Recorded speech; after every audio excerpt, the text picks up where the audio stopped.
ಜೀವ, ಎರಡನೆಯದು ಜಗತ್ತು, ಮೂರನೆಯದು ಈಶ್ವರ.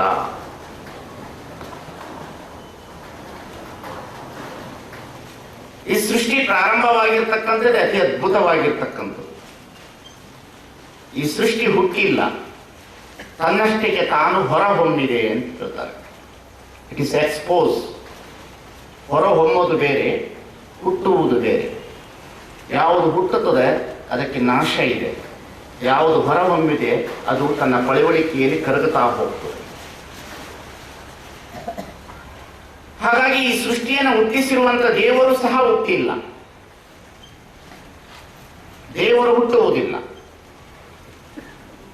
ದೇವರು ಹುಟ್ಟಿದ್ದಾನೆ ಅಂತಂದ್ರೆ ಅವನಿಗೆ ತಂದೆ ಇದ್ದಾರೆ ಅಂತ. ಯಾವ ವಸ್ತುವಿಗೆ ತಂದೆ ಮತ್ತು ತಾಯಿ ಇರುವುದಿಲ್ಲ ಅಂತಹ ಘನತರವಾದಂತಹ ವಸ್ತುವಿಗೆ ದೇವರು ಅಂತ ಕರೀತಾರೆ. ಬಹಳ ಜನ ದೇವರು ಹುಟ್ಟಿದ್ದಾನೆ ಅನ್ನುವ ಭ್ರಮೆಯ ಒಳಗಡೆ ಇರ್ತೇವೆ ನಾವು. ಈ ಸೃಷ್ಟಿ ಒಳಗಡೆ ಎರಡು ತಿಳಿದುಕೊಳ್ಬೇಕು. ಒಂದು, ಸಚರಾಚರ ಪ್ರಾಣಿಗಳು ಹುಟ್ಟಿವೆ, ಜೀವ ಜಂತುಗಳು ಹುಟ್ಟಿವೆ, ಅನೇಕ ರೀತಿಯ ಭೌಗೋಳಿಕದ ವಸ್ತುಗಳು ಮಾತ್ರ ಹೊರಹೊಮ್ಮಿರ್ತದಷ್ಟೇ. ಆದರೆ ದೇವರು ಹುಟ್ಟುವುದಿಲ್ಲ. ಕಾರಣ, ದೇವರು ಹುಟ್ಟಲಿಕ್ಕೆ ಬರುವುದಿಲ್ಲ. ಆದರೆ ನಮ್ಮ ದೇವರು ಬೆಳಗ್ಗೆ ಹುಟ್ಟುತ್ತಾನೆ, ನಾಳೆ ಸಾಯ್ತಾನೆ. ಬೆಳಗ್ಗೆ ಹುಟ್ಟುತ್ತಾನೆ, ಸಂಜೆಗೆ ಸಾಯ್ತಾನೆ. ಬಹಳ ದೇವರುಗಳು ಆಗಲೇ ಹುಟ್ಟಿ ಆಗಲೇ ಸಾಯ್ತವೆ. ಇನ್ನೊಂದು ಸ್ವಲ್ಪ ದಿವಸ ಶ್ರಾವಣ ಮುದ್ಮೇಲೆ 5 ದಿವಸಕ್ಕೆ ಬರ್ತದೆ ಗಣಪತಿ. 5 ದಿವಸ ಹುಡ್ತಾನೆ, ಪುನಃ ಸತ್ತೋಗ್ಬಿಡ್ತಾನೆ ನೀರಿಗೆ ಹೋಗಿ ಬಿಟ್ಟು. ಹಾಗಾಗಿ ದೇವರು ಅನ್ನತಕ್ಕಂಥ ವಸ್ತು ಬಹಳ ಅತಿ ಅಮೂಲ್ಯವಾಗಿರ್ತಕ್ಕಂತಹ ಶಕ್ತಿ. ಅದು ಅಗೋಚರವಾದಂತಹ ಶಕ್ತಿ. ಅದು ಗೋಚರಿಸುವಂತಹ ವಸ್ತು ಅಲ್ಲ, ಹುಟ್ಟುವಂತಹ ವಸ್ತುವು ಅಲ್ಲ. ಯಾವುದಕ್ಕೆ ಹುಟ್ಟಿದೆ ಅದಕ್ಕೆ ಸಾವಿದೆ, ಯಾವುದಕ್ಕೆ ಹುಟ್ಟಿಲ್ಲ ಅದಕ್ಕೆ ಸಾವಿಲ್ಲ. ಹಾಗಾಗಿ ದೇಹಕ್ಕೆ ಹುಟ್ಟಿದೆ, ಆತ್ಮಕ್ಕೆ ಸಾವಿಲ್ಲ. ಸೃಷ್ಟಿಗೆ ಹುಟ್ಟಿದೆ, ಸೃಷ್ಟಿಗೆ ಸಾವಿಲ್ಲ. ಪರಮಾತ್ಮನಿಗೆ ಹುಟ್ಟಿಲ್ಲ, ಪರಮಾತ್ಮನು ಸಾಯುವುದಿಲ್ಲ. ಇಷ್ಟು ಗಂಭೀರವಾಗಿ ಚಿಂತನೆ ಮಾಡಬೇಕು ನೀವೆಲ್ಲರೂ. ಈ ದೇಶದೊಳಗಡೆ ದೇವರ ಬಗ್ಗೆ ಬಹಳ ದೊಡ್ಡ ಚರ್ಚೆ ಆಗ್ತದೆ. ದೇವರೇ ಬಹಳ ದೊಡ್ಡ ಕನ್ಫ್ಯೂಷನ್ ಹಿಂದೂ ಸಂಸ್ಕೃತಿಯ ಒಳಗಡೆ. ಕಾರಣ ಅಂದ್ರೆ ದೇವರು ಅಂದ್ರೆ ಯಾರು? ಇದು ಬಹಳ ಮುಖ್ಯವಾದಂತ ಒಂದು ಪ್ರಶ್ನೆ ಎಲ್ಲರಲ್ಲಿ ಮೂಡಿರ್ತಕ್ಕಂಥದ್ದು. ಆತ್ಮ ಅಂದ್ರೆ ಯಾವುದು? ಪರಮಾತ್ಮ ಅಂದ್ರೆ ಯಾರು? ಈ ಸೃಷ್ಟಿಯನ್ನು ಸೃಷ್ಟಿ ಮಾಡಿರುವ ಸೃಷ್ಟಿಕರ್ತ ಯಾರು? ಇದು ಬಹಳ ಮುಖ್ಯವಾಗಿ ಒಬ್ಬ ಆಧ್ಯಾತ್ಮ ಜೀವಿಗೆ ಮೊದಲು ತಿಳಿದುಕೊಳ್ಳಬೇಕಾದಂತಹ ಪಾಠ. ಯಾರು ಆಧ್ಯಾತ್ಮದ ಸಾಧನೆ ಮಾಡ್ತಾರೆ ಅವರಿಗೆ ದೇವರ ಕಾನ್ಸೆಪ್ಟ್ ಚೆನ್ನಾಗಿ ಗೊತ್ತಾಗಬೇಕು. ದೇವರ ಕಾನ್ಸೆಪ್ಟ್ ಗೊತ್ತಿದ್ರೆ ಮಾತ್ರ ಆಧ್ಯಾತ್ಮ ಜೀವಿ ಧ್ಯಾನ ಮಾಡಬಲ್ಲ, ಯೋಗ ಮಾಡಬಲ್ಲ, ದೇವರ ಜೊತೆಯಲ್ಲಿ ಆತ್ಮವನ್ನ ಸಮರಸ ಹೊಂದಬಲ್ಲ. ದೇವರ ಸ್ವರೂಪ ಮತ್ತು ದೇವರ ಅಸ್ತಿತ್ವವನ್ನು ತಿಳಿಯಲಾರದವನು ಕೇವಲ ಭೌತಿಕ ಪ್ರಪಂಚದಲ್ಲಿ ಮಾನವರು ನಿರ್ಮಾಣ ಮಾಡಿರುವ ದೇವತೆಗಳ ಪೂಜೆಗಳನ್ನು ಮಾಡಿಕೊಂಡು ಹೋಗಬಲ್ಲ. ದ ಮ್ಯಾನ್ ಮೇಡ್ ಗಾಡ್ಸ್ ಅಂತಿದೆ. ಮನುಷ್ಯರು ನಿರ್ಮಾಣ ಮಾಡಿರುವ ದೇವರುಗಳು ಬೇರೆ, ನಮ್ಮನ್ನೆಲ್ಲರನ್ನು ನಿರ್ಮಾಣ ಮಾಡಿರ್ತಕ್ಕಂತಹ ದೇವರೇ ಬೇರೆ.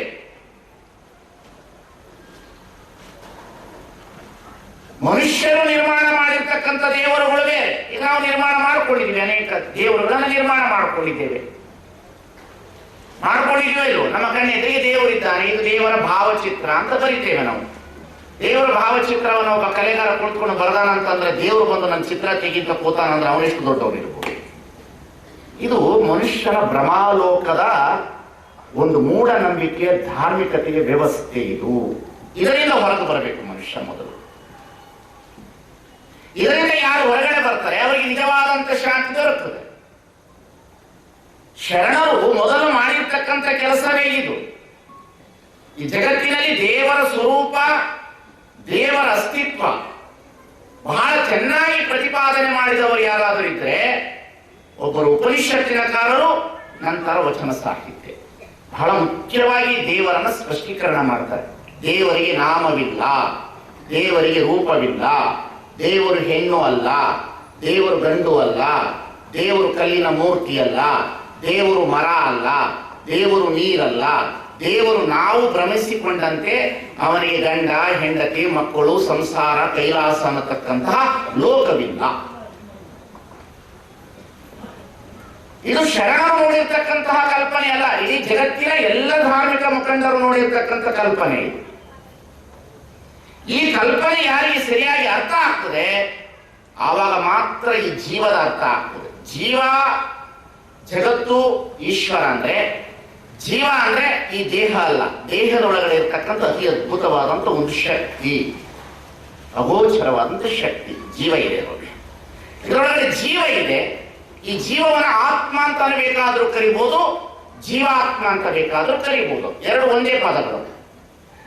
ಈ ಆತ್ಮ, ಅಗೋಚರವಾಗಿರ್ತಕ್ಕಂಥ ಆತ್ಮ, ನೆನೆ ಹೇಳಿದೆ 5 ತತ್ವಗಳಿಂದ ಕೂಡಿರ್ತಕ್ಕಂಥದ್ದು ಮತ್ತು ಎಕ್ಸ್ಟ್ರಾ 3 ಸೂರ್ಯ, ಚಂದ್ರ, ಆತ್ಮಗಳಿಂದ 8 ತತ್ವಗಳಿಂದ ಈ ದೇಹ ಕೂಡಿಕೊಂಡು ಬಂದಿದೆ. ಇದು ನಿಸರ್ಗಕ್ಕೆ ಸಮೀಪವಾದಂಥ ದೇಹ.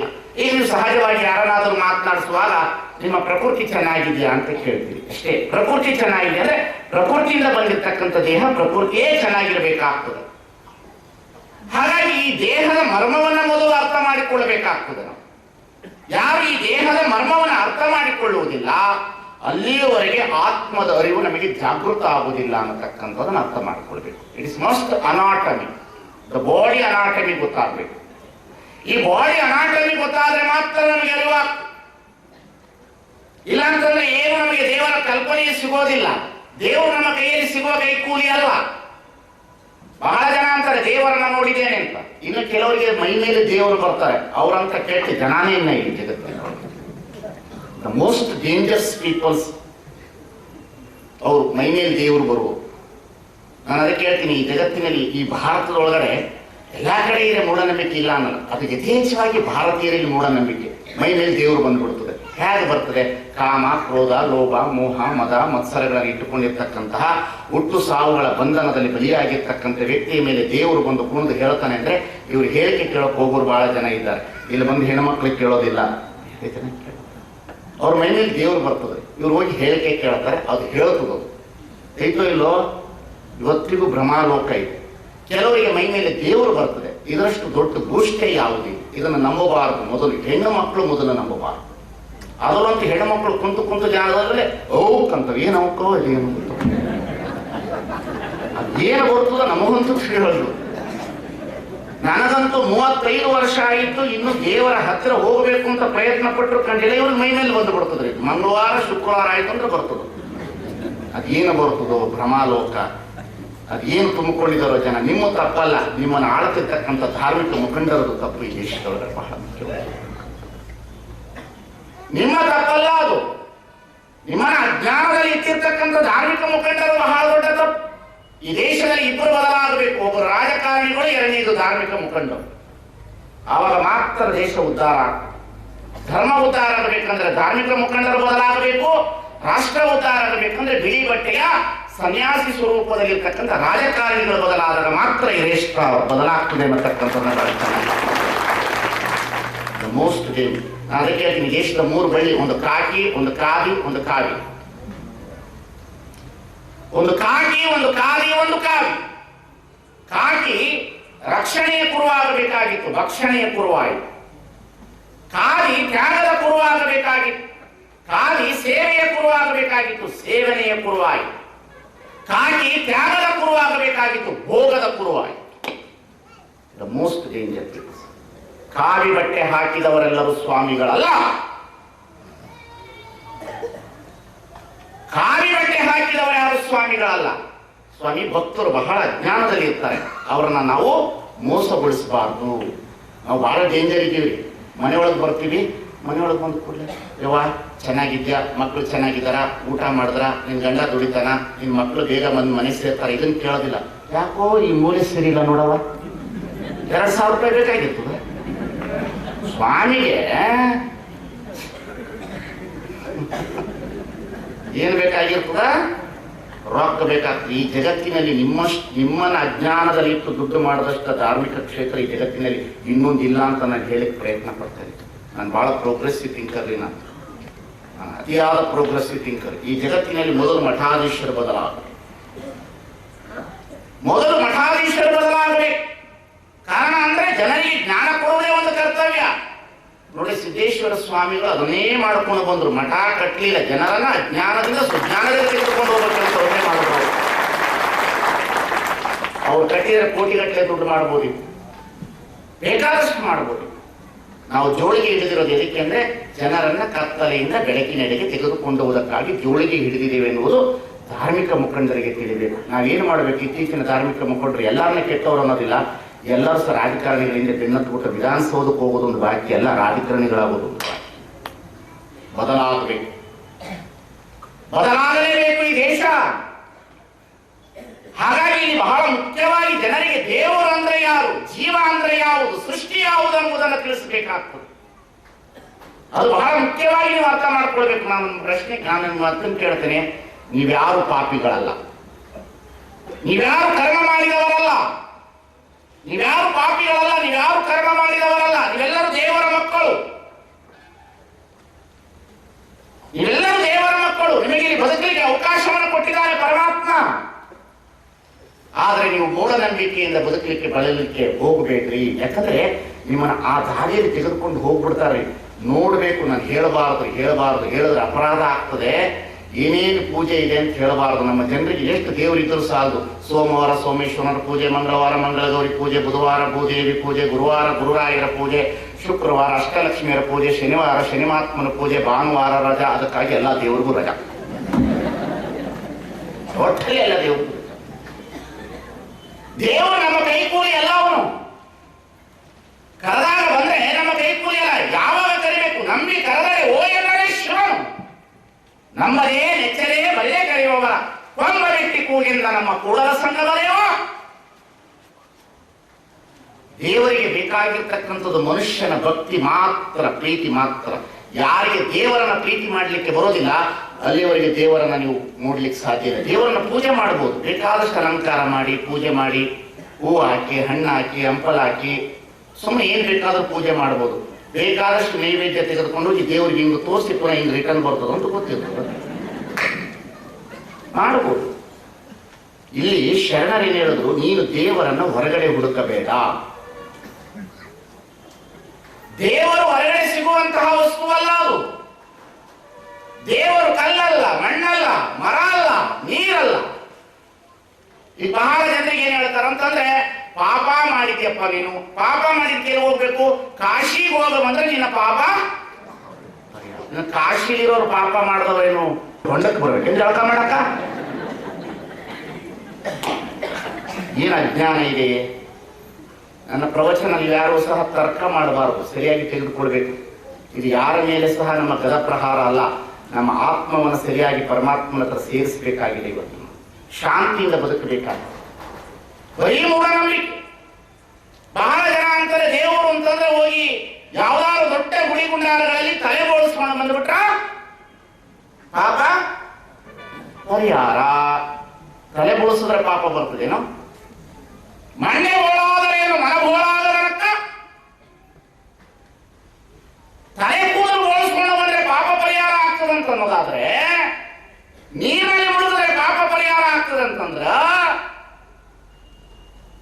ಈ ಪಾಪ ಪುಣ್ಯವನ್ನು ಮೀರಿ ಬದುಕಬೇಕಾಗ್ತದೆ ಈ ಸಮಾಜದಲ್ಲಿ. ಜಗತ್ತಿನಲ್ಲಿ ಅನೇಕ ಧರ್ಮಗಳಿದೆ, ಅನೇಕ ಮತ ಪಂಥಗಳಿದೆ.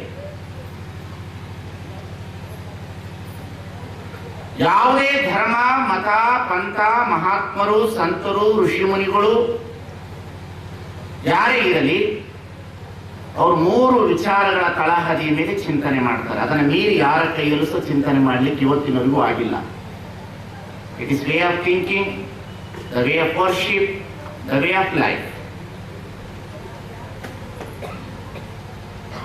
ಹಾಗಾಗಿ the way of thinking, the way of worship, the way of life, ಈ ಮೂರನೇ ಕುರಿತು ಇವತ್ತು ಧರ್ಮ ಚಿಂತನೆ ಮಾಡಿರ್ತಕ್ಕಂಥದ್ದು. ಇದನ್ನು ಮೀರಿ ಯಾವುದರಲ್ಲೂ ಸಹ ಚಿಂತನೆ ಮುಂದುವರೆದಿಲ್ಲ.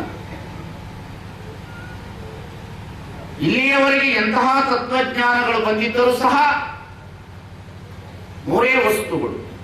ನೆನೆ ಹೇಳಿದ್ದೇನೆ, ಒಂದು ಜೀವ, ಎರಡನೆಯದು ತೋರುವ ಜಗತ್ತು, ಈ ಜೀವ ಜಗತ್ತನ್ನು ಸೃಷ್ಟಿ ಮಾಡಿರುವ ಈಶ್ವರ. ಈ ಮೂರರ ಮೇಲೆ ಎಲ್ಲರೂ ಸಹ ಚಿಂತನೆ ಮಾಡಬೇಕು. ಇದನ್ನು ಮೀರಿ ಯಾರು ಚಿಂತನೆ ಮಾಡಲಿಕ್ಕೆ ಸಾಧ್ಯವೇ ಇಲ್ಲ. ಒಂದು ಜೀವ, ಎರಡನೆಯದು ಜಗತ್ತು, ಮೂರನೆಯದು ಈಶ್ವರ. ಜೀವ ಅಂತ ಹೇಳಿದ್ರೆ 84 ಲಕ್ಷ ಜೀವರಾಶಿಗಳಿವೆ. ಆದರೆ 84 ಲಕ್ಷ ಜೀವರಾಶಿಗಳಲ್ಲಿ ಮನುಷ್ಯನ ಜೀವನದ ಮೇಲೆ ಧರ್ಮ ಮಾತ್ರ ಪ್ರಯೋಗ ಮಾಡುತ್ತದೆ, ಪ್ರಾಣಿಗಳ ಮೇಲೆ ಮಾಡುವುದಿಲ್ಲ. ಆಧ್ಯಾತ್ಮ ಪ್ರಾಣಿಗಳ ಮೇಲೆ ಪ್ರಯೋಗ ಮಾಡುವುದಿಲ್ಲ, ಉದಾಹರಣೆಯನ್ನು ಪಡೆದುಕೊಳ್ಳುತ್ತವೆ ಅಷ್ಟೇ.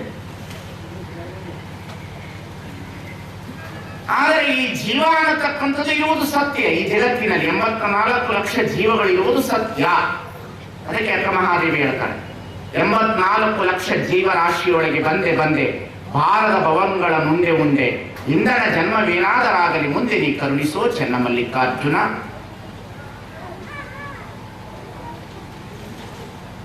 ಎಲ್ಲ ಜೀವಗಳಿಗಿಂತ ಅತಿ ಅದ್ಭುತವಾದಂತಹ ಜೀವ ಅಂತಂದ್ರೆ ಮನುಷ್ಯ ಜೀವ ಅನ್ನತಕ್ಕಂಥದಕ್ಕೆ ಶ್ರೇಷ್ಠತೆ ಇದೆ. ಇದು ಕೊನೆಯ ಜೀವ. ಈ ಜೀವನದಲ್ಲಿ ಅಳವಡಿಸಿಕೊಂಡು ಮಹಾತ್ಮರು ಪರಮಾತ್ಮ ಹೇಗಿದ್ದಾನೆ ಅಂತ ಹುಡುಕಲಿಕ್ಕೆ ಹೊರಟಿರ್ತಕ್ಕಂಥದ್ದೇ ಆಧ್ಯಾತ್ಮ. ಈ ದೇಹ ಯಾವ ರೀತಿಯಲ್ಲಿ ಉತ್ಪತ್ತಿ ಆಯಿತು ಅನ್ನತಕ್ಕಂಥದನ್ನ ತಿಳಿದುಕೊಂಡು ಇದರ ಮೇಲೆ ಪ್ರಯೋಗ ಮಾಡತಕ್ಕಂಥದ್ದೇ ವಿಜ್ಞಾನಿಗಳು. ಇಷ್ಟೇ ವ್ಯತ್ಯಾಸ. ಹಾಗಾಗಿ ಯಾವ ಧರ್ಮದವರಾಗಲಿ ಈ ಜಗತ್ತಿನೊಳಗಡೆ ಎಂತಹ ಧರ್ಮ ಹುಟ್ಟಿರಲಿ, ಅದು ಬೌದ್ಧ ಧರ್ಮ ಇರಬಹುದು, ಅದು ಜೈನ ಧರ್ಮ ಇರಬಹುದು, ಅದು ಕ್ರೈಸ್ತ ಧರ್ಮ ಇರಬಹುದು, ಅದು ಇಸ್ಲಾಂ ಧರ್ಮ ಇರಬಹುದು, ಅಥವಾ ವೀರಶೈವ ಧರ್ಮ ಇರಬಹುದು, ಲಿಂಗಾಯತ ಧರ್ಮ ಇರಬಹುದು, ಶಂಕರನ ಮತ ಇರಬಹುದು, ಪಂಥ ಇರಬಹುದು, ಯಾವುದೇ ಇರಲಿ ಇದರ ಮೇಲೇ ಪ್ರಯೋಗ ಮಾಡಬೇಕು. ಇದರ ಮೇಲೆ ಬಿಟ್ಟು ಯಾರು ಸಹ ಪ್ರಯೋಗ ಮಾಡಲಿಕ್ಕೆ ಸಾಧ್ಯವೇ ಇಲ್ಲ. ಮೊದಲನೇದಾಗಿ ಆಧ್ಯಾತ್ಮ ಪ್ರಯೋಗ ಆಗುವುದೇ ಮನುಷ್ಯನ ದೇಹದ ಮೇಲೆ, ಜೀವ. ಈ ಜೀವವನ್ನ ಕೊಟ್ಟಿರ್ತಕ್ಕಂತಹ ಜಗತ್ತಿಗೆ ಏನು ಸಂಬಂಧ ಇದೆ ಅನ್ನತಕ್ಕಂಥದ್ದು ಎರಡನೇ ಹಂತ. ಈ ತೋರುವ ಸೃಷ್ಟಿ ನಮ್ಮ ಕಣ್ಣೆದುರಿಗೆ ಕಾಣ್ತಾ ಇದೆ. ಇಲ್ಲಿ ಜೀವ ಇದೆ, ಜೀವದ ಎದುರಿಗೆ ತೋರುವಂತಹ ಸೃಷ್ಟಿ ಬಹಳ ಅತಿ ಅದ್ಭುತವಾಗಿದೆ. ಈ ಅತಿ ಅದ್ಭುತವಾಗಿರ್ತಕ್ಕಂತಹ ಜಗತ್ತು ನಮ್ಮ ಕಣ್ಣೆದುರಿಗೆ ಕಾಣ್ತಾ ಇದೆ. ಆ ಕಣ್ಣೆದುರಿಗೆ ಕಾಣುವಂತಹ ಜಗತ್ತಿನಲ್ಲಿ ಈ ಜೀವ ಇದೆ. ಈ ಜೀವ ಮತ್ತು ಜಗತ್ತನ್ನು ಸೃಷ್ಟಿ ಮಾಡಿರುವ ಸೃಷ್ಟಿಕರ್ತನ ಯಾರು ಅಂತ ಹುಡುಕುವುದೇ ಆಧ್ಯಾತ್ಮ. ಇಷ್ಟೇ, ಇನ್ನೇನು ಅಲ್ಲ. ಇಷ್ಟೇ ಪ್ರಯೋಗ ನಡೆದಿತ್ತು ಈ ವಿಶ್ವದಲ್ಲಿ. ಇವತ್ತಿನವರೆಗೂ ಇದರ ಮೇಲೆ ಪ್ರಯೋಗ ಆಗ್ತಾ ಇದೆ. ಹಾಗಾಗಿ ಈ ಜಗತ್ತನ್ನು ಸೃಷ್ಟಿ ಮಾಡಿರ್ತಕ್ಕಂಥ ಪರಮಾತ್ಮನಿಗೆ ಅತಿ ಅದ್ಭುತವಾದಂತಹ ವ್ಯಕ್ತಿ ಯಾರು ಅಂದ್ರೆ ಮನುಷ್ಯ. ಎಲ್ಲ ಜೀವರಾಶಿಗಳಿಗಿಂತ ಅತಿ ಅದ್ಭುತವಾದಂತಹ ಪ್ರೇಮ ಯಾರಿಗಿರುವುದು ಅಂತಂದ್ರೆ, ಎಲ್ಲ ಜೀವರಾಶಿಗಳಿಗಿಂತ ಅತಿ ಅದ್ಭುತವಾದಂತಹ ಪ್ರೇಮ ಇರುವುದು ಯಾರಿಗೆ ಅಂದ್ರೆ ಮನುಷ್ಯನ ಮೇಲೆ ಪರಮಾತ್ಮ ಪ್ರೇಮ ಇಡುತ್ತಾನೆ. ಕಾರಣ ಏನು ಅಂತಂದ್ರೆ, ಮನುಷ್ಯ ಜೀವ ಮಾತ್ರ ಈ ಸೃಷ್ಟಿಕರ್ತನಿದ್ದಾನೆ ಅಂತ ಹೇಳುವಂತ ಅರಿವಿರುವಂತ ಪ್ರಜ್ಞೆಯ ಜೀವ. ನಾಯಿಗೆ ಇದೆ ಅಂತ ಹೇಳಲಿಕ್ಕೆ ಬರೋದಿಲ್ಲ ನಮಗೆ, ಅಥವಾ ಪ್ರಾಣಿಗಳಿಗೆ ಪರಮಾತ್ಮನಿದ್ದಾನೆ ಅಂತ ಹೇಳಿ ಅಧಿಕೃತವಾಗಿ ಅದು ಪ್ರಾರ್ಥನೆ ಮಾಡುವುದಿಲ್ಲ. ಈ ಸೃಷ್ಟಿಯೊಳಗಡೆ ಮನುಷ್ಯನು ಮಾತ್ರ ನಿರ್ಮಾಣ ಮಾಡಿರ್ತಕ್ಕಂಥ ಪರಮಾತ್ಮನಿಗೆ ಎಲ್ಲ ಜೀವಗಳನ್ನ ರಚನೆ ಮಾಡಿದ ಮೇಲೆ, ಮನುಷ್ಯನ ರಚನೆ ಮಾಡಿದ ಮೇಲೆ ದೇವರು ಭಯಪಟ್ಟ. ಈ ಜಗತ್ತಿನಲ್ಲಿ ಈಗ ಮೋಸ್ಟ್ ಡೇಂಜರಸ್ ಅನಿಮಲ್ ಯಾರಾದಿದ್ರೆ ಮನುಷ್ಯ. ಪರಮಾತ್ಮನಿಗೆ ಭಯ ಆಯ್ತು. ರಚನೆ ಮಾಡಿಬಿಟ್ಟ, ಮಾಡಿದ ಮೇಲೆ ಅವನಿಗೆ ಭಯ ಆಯ್ತು. ಯಾಕಂದ್ರೆ ನನಗೆ ಟೊಪ್ಪಿಗೆ ಹಾಕಿ ಬದುಕೋನು ಯಾರಾದ್ರೂ ಇದ್ರೆ. ಹಾಗಾಗಿ ಏನು ಮಾಡ್ದ ಪರಮಾತ್ಮ, ಈ ಸೃಷ್ಟಿಯನ್ನು ರಚನೆ ಮಾಡಿದ ಮೇಲೆ ಅವನಿಗೆ ಏನು ಅನಿಸ್ತು, ಓಹೋ, ಈ 84 ಲಕ್ಷ ಜೀವರಾಶಿಗಳಲ್ಲಿ ಬಹಳ ಅದ್ಭುತವಾದಂತ ಪ್ರಾಣಿಯೂ ಮನುಷ್ಯನೇ. ಇವನಲ್ಲಿ ಸಾತ್ವಿಕ ಗುಣವೂ ಇದೆ, ರಾಜಸ ಗುಣವೂ ಇದೆ, ತಾಮಸ ಗುಣವೂ ಇದೆ.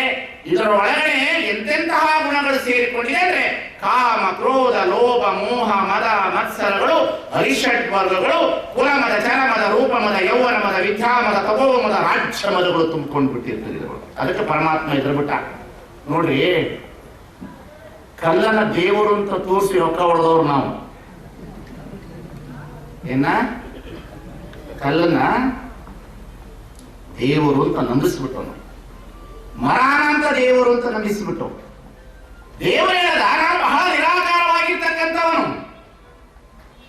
ನಾನು ಆಡಂಬರದವನಲ್ಲ, ನಾನು ಬಹಳ ಸಹಜ ಸ್ಥಿತಿಯಲ್ಲಿರ್ತಕ್ಕಂಥ ವ್ಯಕ್ತಿ ನಾನು. ಅದಕ್ಕಾಗಿ ಬಸವಣ್ಣ ಬರೆದ ವಚನದಲ್ಲಿ ನಾದಪ್ರಿಯ ಶಿವನೆಂಬರು ನಾದಪ್ರಿಯ ಶಿವನಲ್ಲವಯ್ಯ, ವೇದಪ್ರಿಯ ಶಿವನೆಂಬರು ವೇದಪ್ರಿಯ ಶಿವನಲ್ಲವಯ್ಯ. ನಾದವ ಮಾಡಿದ ರಾವಣನಿಗೆ ಅರಿವಾಯುಷ್ಯವಾಯಿತು, ವೇದವನ್ನು ಓದಿದ ಬ್ರಹ್ಮನ ಶಿರವಾಯಿತು. ನಾದ ಪ್ರಿಯನೂ ಅಲ್ಲ, ವೇದ ಪ್ರಿಯನೂ ಅಲ್ಲ, ಭಕ್ತಿ ಪ್ರಿಯ ನಮ್ಮ ಕೂಡಲ ಸಂಗಮ ದೇವ. ಎಷ್ಟು ಅತಿ ಅದ್ಭುತ ವಚನ ಅಂದ್ರೆ ಇದು. ದೇವರ ಕಾನ್ಸೆಪ್ಟ್ ಅನ್ನು ತಿಳಿಸುವಂತ ಅತಿ ಅದ್ಭುತವಾದಂತ ಒಂದು ವಚನ ಇದು. ಎಷ್ಟು ಚೆನ್ನಾಗಿ ಶರಣರು ದೇವರನ್ನು ಗುರುತಿಸ್ತಾರೆ ಅಂದ್ರೆ ಎಷ್ಟು ಚೆನ್ನಾಗಿ ಗುರುತಿಸ್ತಾರೆ. ಹಾಗೆ ದೇವರಿಗೆ ಏನು ಅನಿಸ್ತು, ಹೌದು ಈ ಮನುಷ್ಯ ಏನ್ತವನು ನೋಡ್ರಿ, ನಾನು ಮಾತು ಕೇಳ್ತೀನಿ, ಬಹಳ ಚೆನ್ನಾಗಿ ದುಡ್ಡು ಮಾಡೋದು. ಮೊನ್ನೆ ನನ್ನ ಹತ್ರ ಇಬ್ರು ಬಂದಿದ್ರು ಬೆಂಗಳೂರಿಂದ, ಸ್ವಾಮೀಜಿ 2 ಗುಡಿ ಕಟ್ಟಿದೀವಿ, ಜನನೇ ಬರಲ್ಲ, ಏನಾದ್ರೂ ಮಂತ್ರ ಇದೆ ನಿಮ್ಮ ಹತ್ರ ಅಂತ.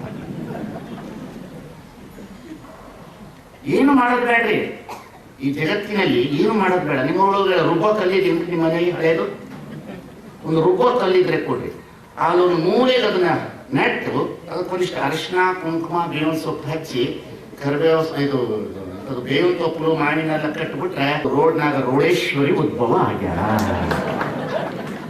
ಏನು ಉದ್ಭವ ಆಗ್ಯಾಳ? ಅವಳಿಗೊಂದು ಹೊಸ ಹೆಸರು ಇಟ್ಬಿಡೋದು ರೋಡೇಶ್ವರಿ. ಏನೋ ಜನ ಸಾಲ್ಗಟ್ಟು ನಿಂತು ಬಿಡ್ತಾರೆ. ವಿಚಾರ ಮಾಡ್ತಾ ಇದ್ದಾನೆ ದೇವರು, ಇನ್ನೂ ನನ್ನ ಅರಿವಿನ ಪ್ರಜ್ಞೆ ಮನುಷ್ಯರಿಗೆ ಬರಲಿಲ್ವಲ್ಲ. ನಾನು ಬಹಳ ಶಾಂತಿ ಸ್ವರೂಪ, ನಾನು ಬಹಳ ಜ್ಞಾನ ಪ್ರಭುತ್ವನಾಗಿರ್ತಕ್ಕಂಥವನು. ನಾನು ಮನುಷ್ಯರಿಗೆ ಈ ಜಗತ್ತಿನಲ್ಲಿ ಬೇಕಾದದನ್ನು ಕೊಟ್ಟಿದ್ದೇನೆ. ಆದರೆ ನನ್ನನ್ನು ಈ ರೀತಿಯಲ್ಲಿ ವಿಕೃತಗೊಳಿಸಿ ಪೂಜೆ ಮಾಡ್ತಿರ್ತಕ್ಕಂಥವರಿಗೆ ನಾನು ಏನು ಹೇಳ್ಬೇಕಪ್ಪ? ದೇವರಿಗೆ ಭಯ ಆಗ್ಬಿಟ್ಟದ್ರಿ, ಅಷ್ಟು ಭಯ ಆಗದ ದೇವರಿಗೆ. ಇವತ್ತಿನ ಏನಾದರೂ ಒಂದು ದೊಡ್ಡ ಗ್ಲೋಬಲೈಸ್ ದಂಧೆ ಇದ್ರೆ ಅದು ಟೆಂಪಲ್ ರಿಲಿಜಿಯಸ್ ದೊಡ್ಡ ದಂಧೆ, ಅದು ದೊಡ್ಡ ದಂಧೆ. ಯಾಕೆ ಮಾತನ್ನ ನಾನು ಇಷ್ಟು ಕಟುವಾಗಿ ಹೇಳ್ತೀನಿ ಅಂದ್ರೆ, ಮನುಷ್ಯರಿಗೆ ಗುಡಿ ಗುಂಡಾರಗಳನ್ನ ಮೂಢನಂಬಿಕೆಯಿಂದ ದೇವರನ್ನು ತೋರಿಸಿ ಭಯದಿಂದ ಧರ್ಮವನ್ನು ಪ್ರತಿಪಾದನೆ ಮಾಡಬಾರದು. ಅವರ ಅಂತರಂಗದಲ್ಲಿರುವ ಕತ್ತಲೆಯನ್ನು ತೆಗೆದು ಅವರ ಅಜ್ಞಾನದಿಂದ ಸುಜ್ಞಾನ ಕಲೆಗೆ ತರ್ತಕ್ಕಂಥದ್ದು ಧರ್ಮ ಅನ್ನತಕ್ಕಂಥದನ್ನು ಬಹಳ ಚೆನ್ನಾಗಿ ಸಮಾಜದಲ್ಲಿ ನಾವೆಲ್ಲರೂ ಅರ್ಥ ಮಾಡಿಕೊಳ್ಳಬೇಕಾಗಿರ್ತಕ್ಕಂಥ. ಇದು ಬಹಳ ಅತಿ ಅದ್ಭುತವಾಗಿರ್ತಕ್ಕಂಥ ದೇಹ ನಿರ್ಮಾಣ ಮಾಡಿದ ಪರಮಾತ್ಮ. ಇದಕ್ಕೆ ಮೂಲ ವಸ್ತುಗಳನ್ನಿಟ್ಟ, ಇದ ವೇ ಆಫ್ ಥಿಂಕಿಂಗ್, ಇದ way of worship, the way of life. ಒಂದು ವಿಚಾರಧಾರೆ, ಒಂದು ಉಪಾಸನ ವಿಧಾನ, ಇನ್ನೊಂದು ಬಾಳ ಬಟ್ಟೆ. ಇಷ್ಟೇ ಇದಕ್ಕೆ ನೋಡ್ರಿ. ನೀವು ಏನು ಪೂಜೆ ಮಾಡಿದ್ರು ನಿಮ್ಮ ಮನೆಯಲ್ಲಿ ದೇವ್ರು ಇಲ್ಲೇ ಇಡ್ತಾನೇನ್ರಿ? ಆವ ವಿದ್ಯೆ ಕಲಿತದೇನು ಸಾವ ವಿದ್ಯೆಯನ್ನ ಬಿಡದನಕ್ಕ.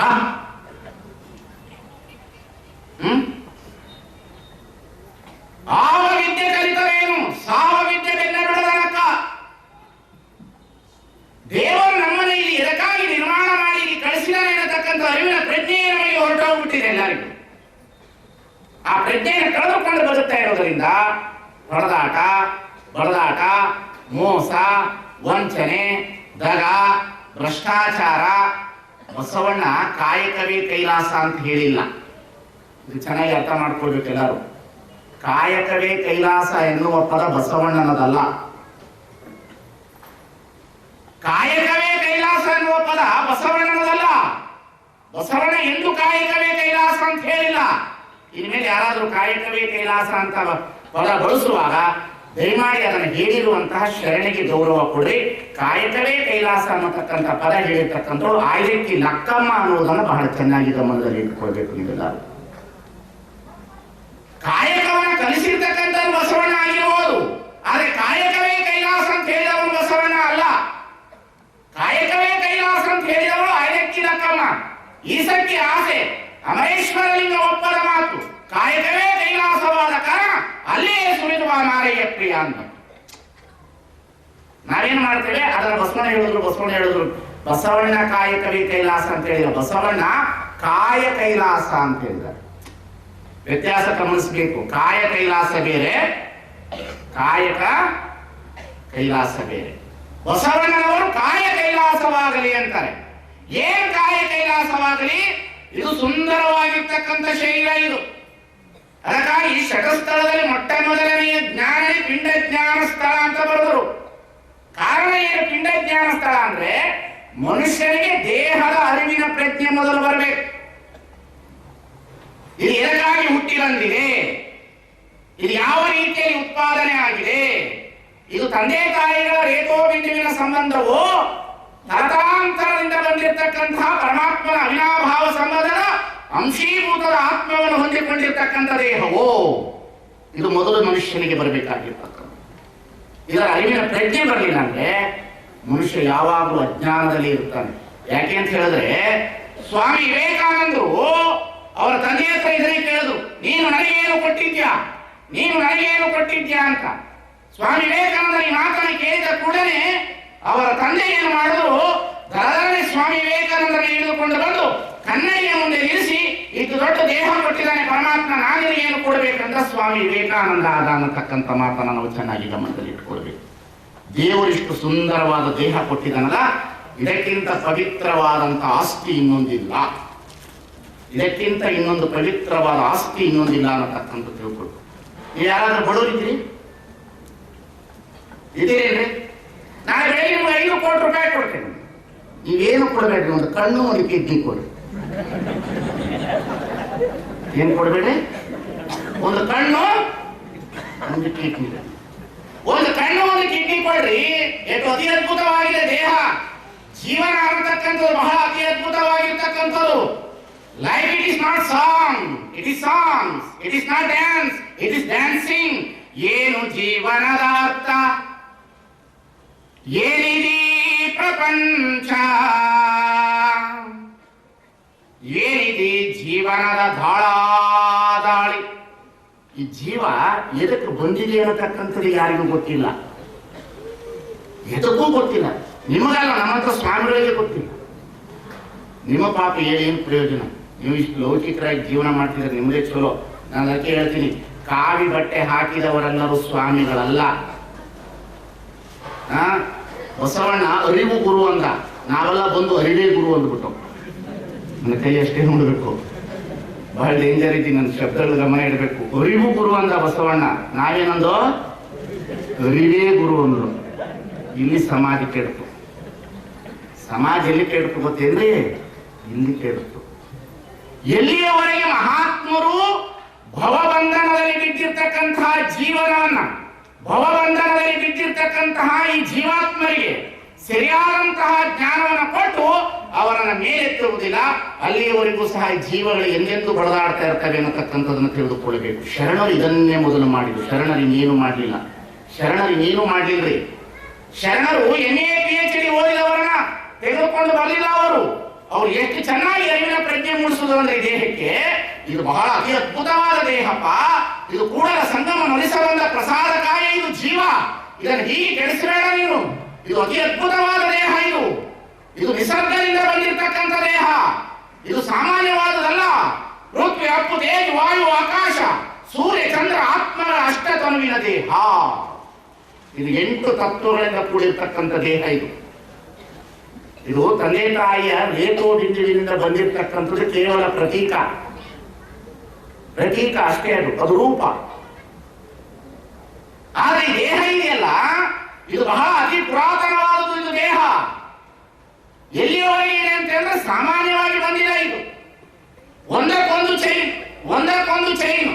ಅದಕ್ಕಾಗಿ ಶರಣರು ಮೊದಲು ಏನ್ ಹೇಳಿದ್ರು, ನೀನು ಮೊದಲು ದೇಹವನ್ನು ಅಬ್ಸರ್ವೇಷನ್ ಮಾಡು, ಚೆನ್ನಾಗಿ ಅಬ್ಸರ್ವೇಷನ್ ಮಾಡಬೇಕು. ಕಣ್ಣು ಯಾಕೆ ಇಟ್ಟಿದ್ದಾನೆ, ಕಣ್ಣಿನ ಮೇಲೆ ಉಪ್ಪು ಯಾಕೆ ಇಟ್ಟಿದ್ದಾನೆ, ಉಪ್ಪು ಫ್ಯಾಷನ್ ಮಾಡೋದಕ್ಕಲ್ಲ, ಮೇಲಿನ ಬಂದು ದೇವರು ನೀರು ಕಣ್ಣೊಳಗೆ ಬೀಳಬಾರ್ದು ಅಂತ ಹೋಗ್ಬಿಟ್ಟಾನೆ. ತಿಳಿತಿಲ್ಲ? ತಮ್ಗೆ ಹೇಳಲ್ರವ ನಾವು. ನೀವು ಏನಾರು ಮಾಡ್ಕೊಡ್ರಿ, ಸವಾಸಕ್ಕೆ ಬರಲ್ಲ. ಬರೋದೇ ಸ್ವಲ್ಪ ಜನ ಬಂದಿರಿ ನೀವು, ಅದು TV ಬಿಟ್ಟು ಬಂದಿದ್ದೀರಿ ಅಂದ್ರೆ ಬಹಳ ಚಲೋ.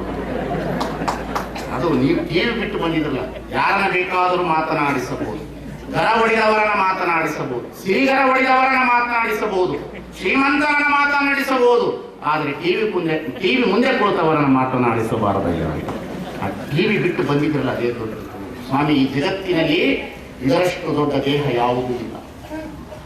ಇಡೀ ಜಗತ್ತನ್ನ, ಈ ದೇಹ ಅಂದ್ರೆ ಏನು ಸಾಮಾನ್ಯವಾದ ದೇಹ ಅಲ್ಲ. ಮನುಷ್ಯನ ದೇಹದಲ್ಲಿರ್ತಕ್ಕಂಥ ನಾಡಿ 72,000 ನಾಡಿಯ ಜಾಲವನ್ನ ಈ ಪೃಥ್ವಿಗೆ 3 ಸಲ ಸುತ್ತಬಹುದು. ಅಷ್ಟು ಅತಿ ಅದ್ಭುತವಾದ ದೇಹ ಇದು, ಪರಮಾತ್ಮನ ಕೊಡುಗೆ ಇದು. ಇಂತಹ ಅತಿ ಅದ್ಭುತವಾದಂತಹ ದೇಹದಲ್ಲಿ ಪರಮಾತ್ಮ ಏನೇನು ಇಟ್ಟಿದ್ದಾನೆ? ಸುಂದರವಾದಂತಹ ಕಣ್ಣುಗಳನ್ನು ಇಟ್ಟಿದ್ದಾನೆ, ಸುಂದರವಾದಂತಹ ಕಿವಿಗಳನ್ನು ಇಟ್ಟಿದ್ದಾನೆ, ಸುಂದರವಾದಂತಹ ಮಾತನಾಡುವ ನಾಲಿಗೆಯನ್ನು ಇಟ್ಟಿದ್ದಾನೆ, ಸುಂದರವಾಗಿ ಸಂವಹನ ಮಾಡುವಂತಹ ಕೈಗಳನ್ನು ಇಟ್ಟಿದ್ದಾನೆ, ಸುಂದರವಾಗಿ ನಡೆದಾಡುವಂತಹ ಕಾಲುಗಳನ್ನು ಇಟ್ಟಿದ್ದಾನೆ, ಸುಂದರವಾಗಿ ಎಲ್ಲರನ್ನ ಪ್ರೀತಿ ಮಾಡುವ ಹೃದಯವನ್ನು ಇಟ್ಟಿದ್ದಾನೆ, ಎಲ್ಲರ ಮಾತನ್ನು ಕೇಳುವಂತ ಮನಸ್ಸನ್ನು ಇಟ್ಟಿದ್ದಾನೆ, ಎಲ್ಲರ ಮನಸ್ಸನ್ನು ಕೇಳಿಸುವಂತಹ ಬುದ್ಧಿಯನ್ನು ಇಟ್ಟಿದ್ದಾನೆ. ಹಾಗಾಗಿ ಈ ಸುಂದರವಾಗಿರ್ತಕ್ಕಂಥ ದೇಹವನ್ನ ಸರಿಯಾಗಿ ಸದ್ಬಳಕೆ ಅಂದ್ರೆ ಕೇವಲ ಪೂಜೆಯಿಂದಲ್ಲ, ಪುನಸ್ಕಾರದಿಂದಲ್ಲ, ಅಭಿಷೇಕದಿಂದಲ್ಲ, ಮಂತ್ರದಿಂದಲ್ಲ, ತಂತ್ರದಿಂದಲ್ಲ, ಕೇವಲ ನಡೆನುಡಿಗಳಿಂದ ಮಾತ್ರ ಶುದ್ಧ ಮಾಡಬೇಕಿದೆ. ಕೇವಲ ನಡೆನುಡಿಗಳಿಂದ ಮಾತ್ರ ಶುದ್ಧ ಮಾಡಬೇಕಿದನ್ನ. ಹಾಗಾಗಿ ಈ ದೇಹ ಅತಿ ಅದ್ಭುತವಾಗಿ ಸೃಷ್ಟಿಯಿಂದ ಹೊರಗಡೆ ಬಂದಿದೆ. ಈ ಸೃಷ್ಟಿ ಒಳಗಡೆ 5 ತತ್ವಗಳಿವೆ: ಪೃಥ್ವಿ, ಅಪ್ಪು, ತೇಜ, ವಾಯು, ಆಕಾಶ, ಸೂರ್ಯ, ಚಂದ್ರ, ಆತ್ಮ. 8 ಶಕ್ತಿಗಳಿದೆ ಇದರೊಳಗೆ. 8 ಶಕ್ತಿ. ಲಾಸ್ಟ್ 3 ಡೇಸ್ ಬೆಳಗ್ಗೆ ಕ್ಲಾಸ್ ಮಾಡ್ತೇನೆ ನಾನು. ಒಂದು 3 ದಿವಸ ಶಿವಯೋಗವನ್ನು ಪೂರ್ತಿ ಹೇಳ್ತೇನೆ. ಬೆಳಿಗ್ಗೆ 6 ರಿಂದ 8 ಗಂಟೆವರೆಗೆ ಹೇಳ್ತೇನೆ. ಪ್ರತಿಯೊಬ್ಬರು ಅದನ್ನು ಕೇಳಬೇಕು. ಕರ್ಣಾಸಿಗೆ ಮತ್ತು ಪದಮಂತ್ರ ಗೋಪ್ಯ, ಹಿರಿಯ ಮಂತ್ರ ಗೋಪ್ಯ. ಅಂದ್ರೆ ಇದು ಸಾಯಂಕಾಲದ ಪಾಠಕ್ಕಿಂತ ಬೆಳಗಿನ ಪಾಠ ಬಹಳ ಶುಭ್ರವಾಗಿ ಮನಸ್ಸಿಗೆ ತೆಗೆದುಕೊಳ್ಳುವಂತಹ ಪಾಠ. ಆ ಪಾಠವನ್ನು ನಾನು ಬೆಳಿಗ್ಗೆ ಹೇಳ್ತೇನೆ. ಕೇಳಬೇಕು. ನೀವೆಲ್ಲರೂ ಸಾಧಿಸಬೇಕಿದೆ ಜೀವನದಲ್ಲಿ. ಎಲ್ಲರೂ ಸಹ ಬಹಳ ನಾವು ಏನಾಗಿದ್ದೇವೆ ಅಂತಂದ್ರೆ ಬಡತನ ಬಡತನ ಬಡತನ ಬಡತನ. ಅಂಗಕ್ಕೆ ಬಡತನವಲ್ಲದೆ ಮನಕ್ಕೆ ಬಡತನವೇ. ಅಂಗಕ್ಕೆ ಬಡತನ ಬಂದಿದೆ ಇವತ್ತು, ಮನಸ್ಸಿಗೆ ಬಡತನ ಬಂದಿಲ್ಲ ಇವತ್ತು. ಹಾಗಾಗಿ ಪರಮಾತ್ಮ ಕೊಟ್ಟಿರುವ ಈ ದೇಹವನ್ನ ಬಹಳ ಚೆನ್ನಾಗಿ ಬಳಸಬೇಕು. ಅದಕ್ಕಾಗಿ ಹೇಳಿದೆ ನಾನು, ಏನು ಜೀವನದ ಅರ್ಥ, ಏನಿದೆ ಪ್ರಪಂಚ.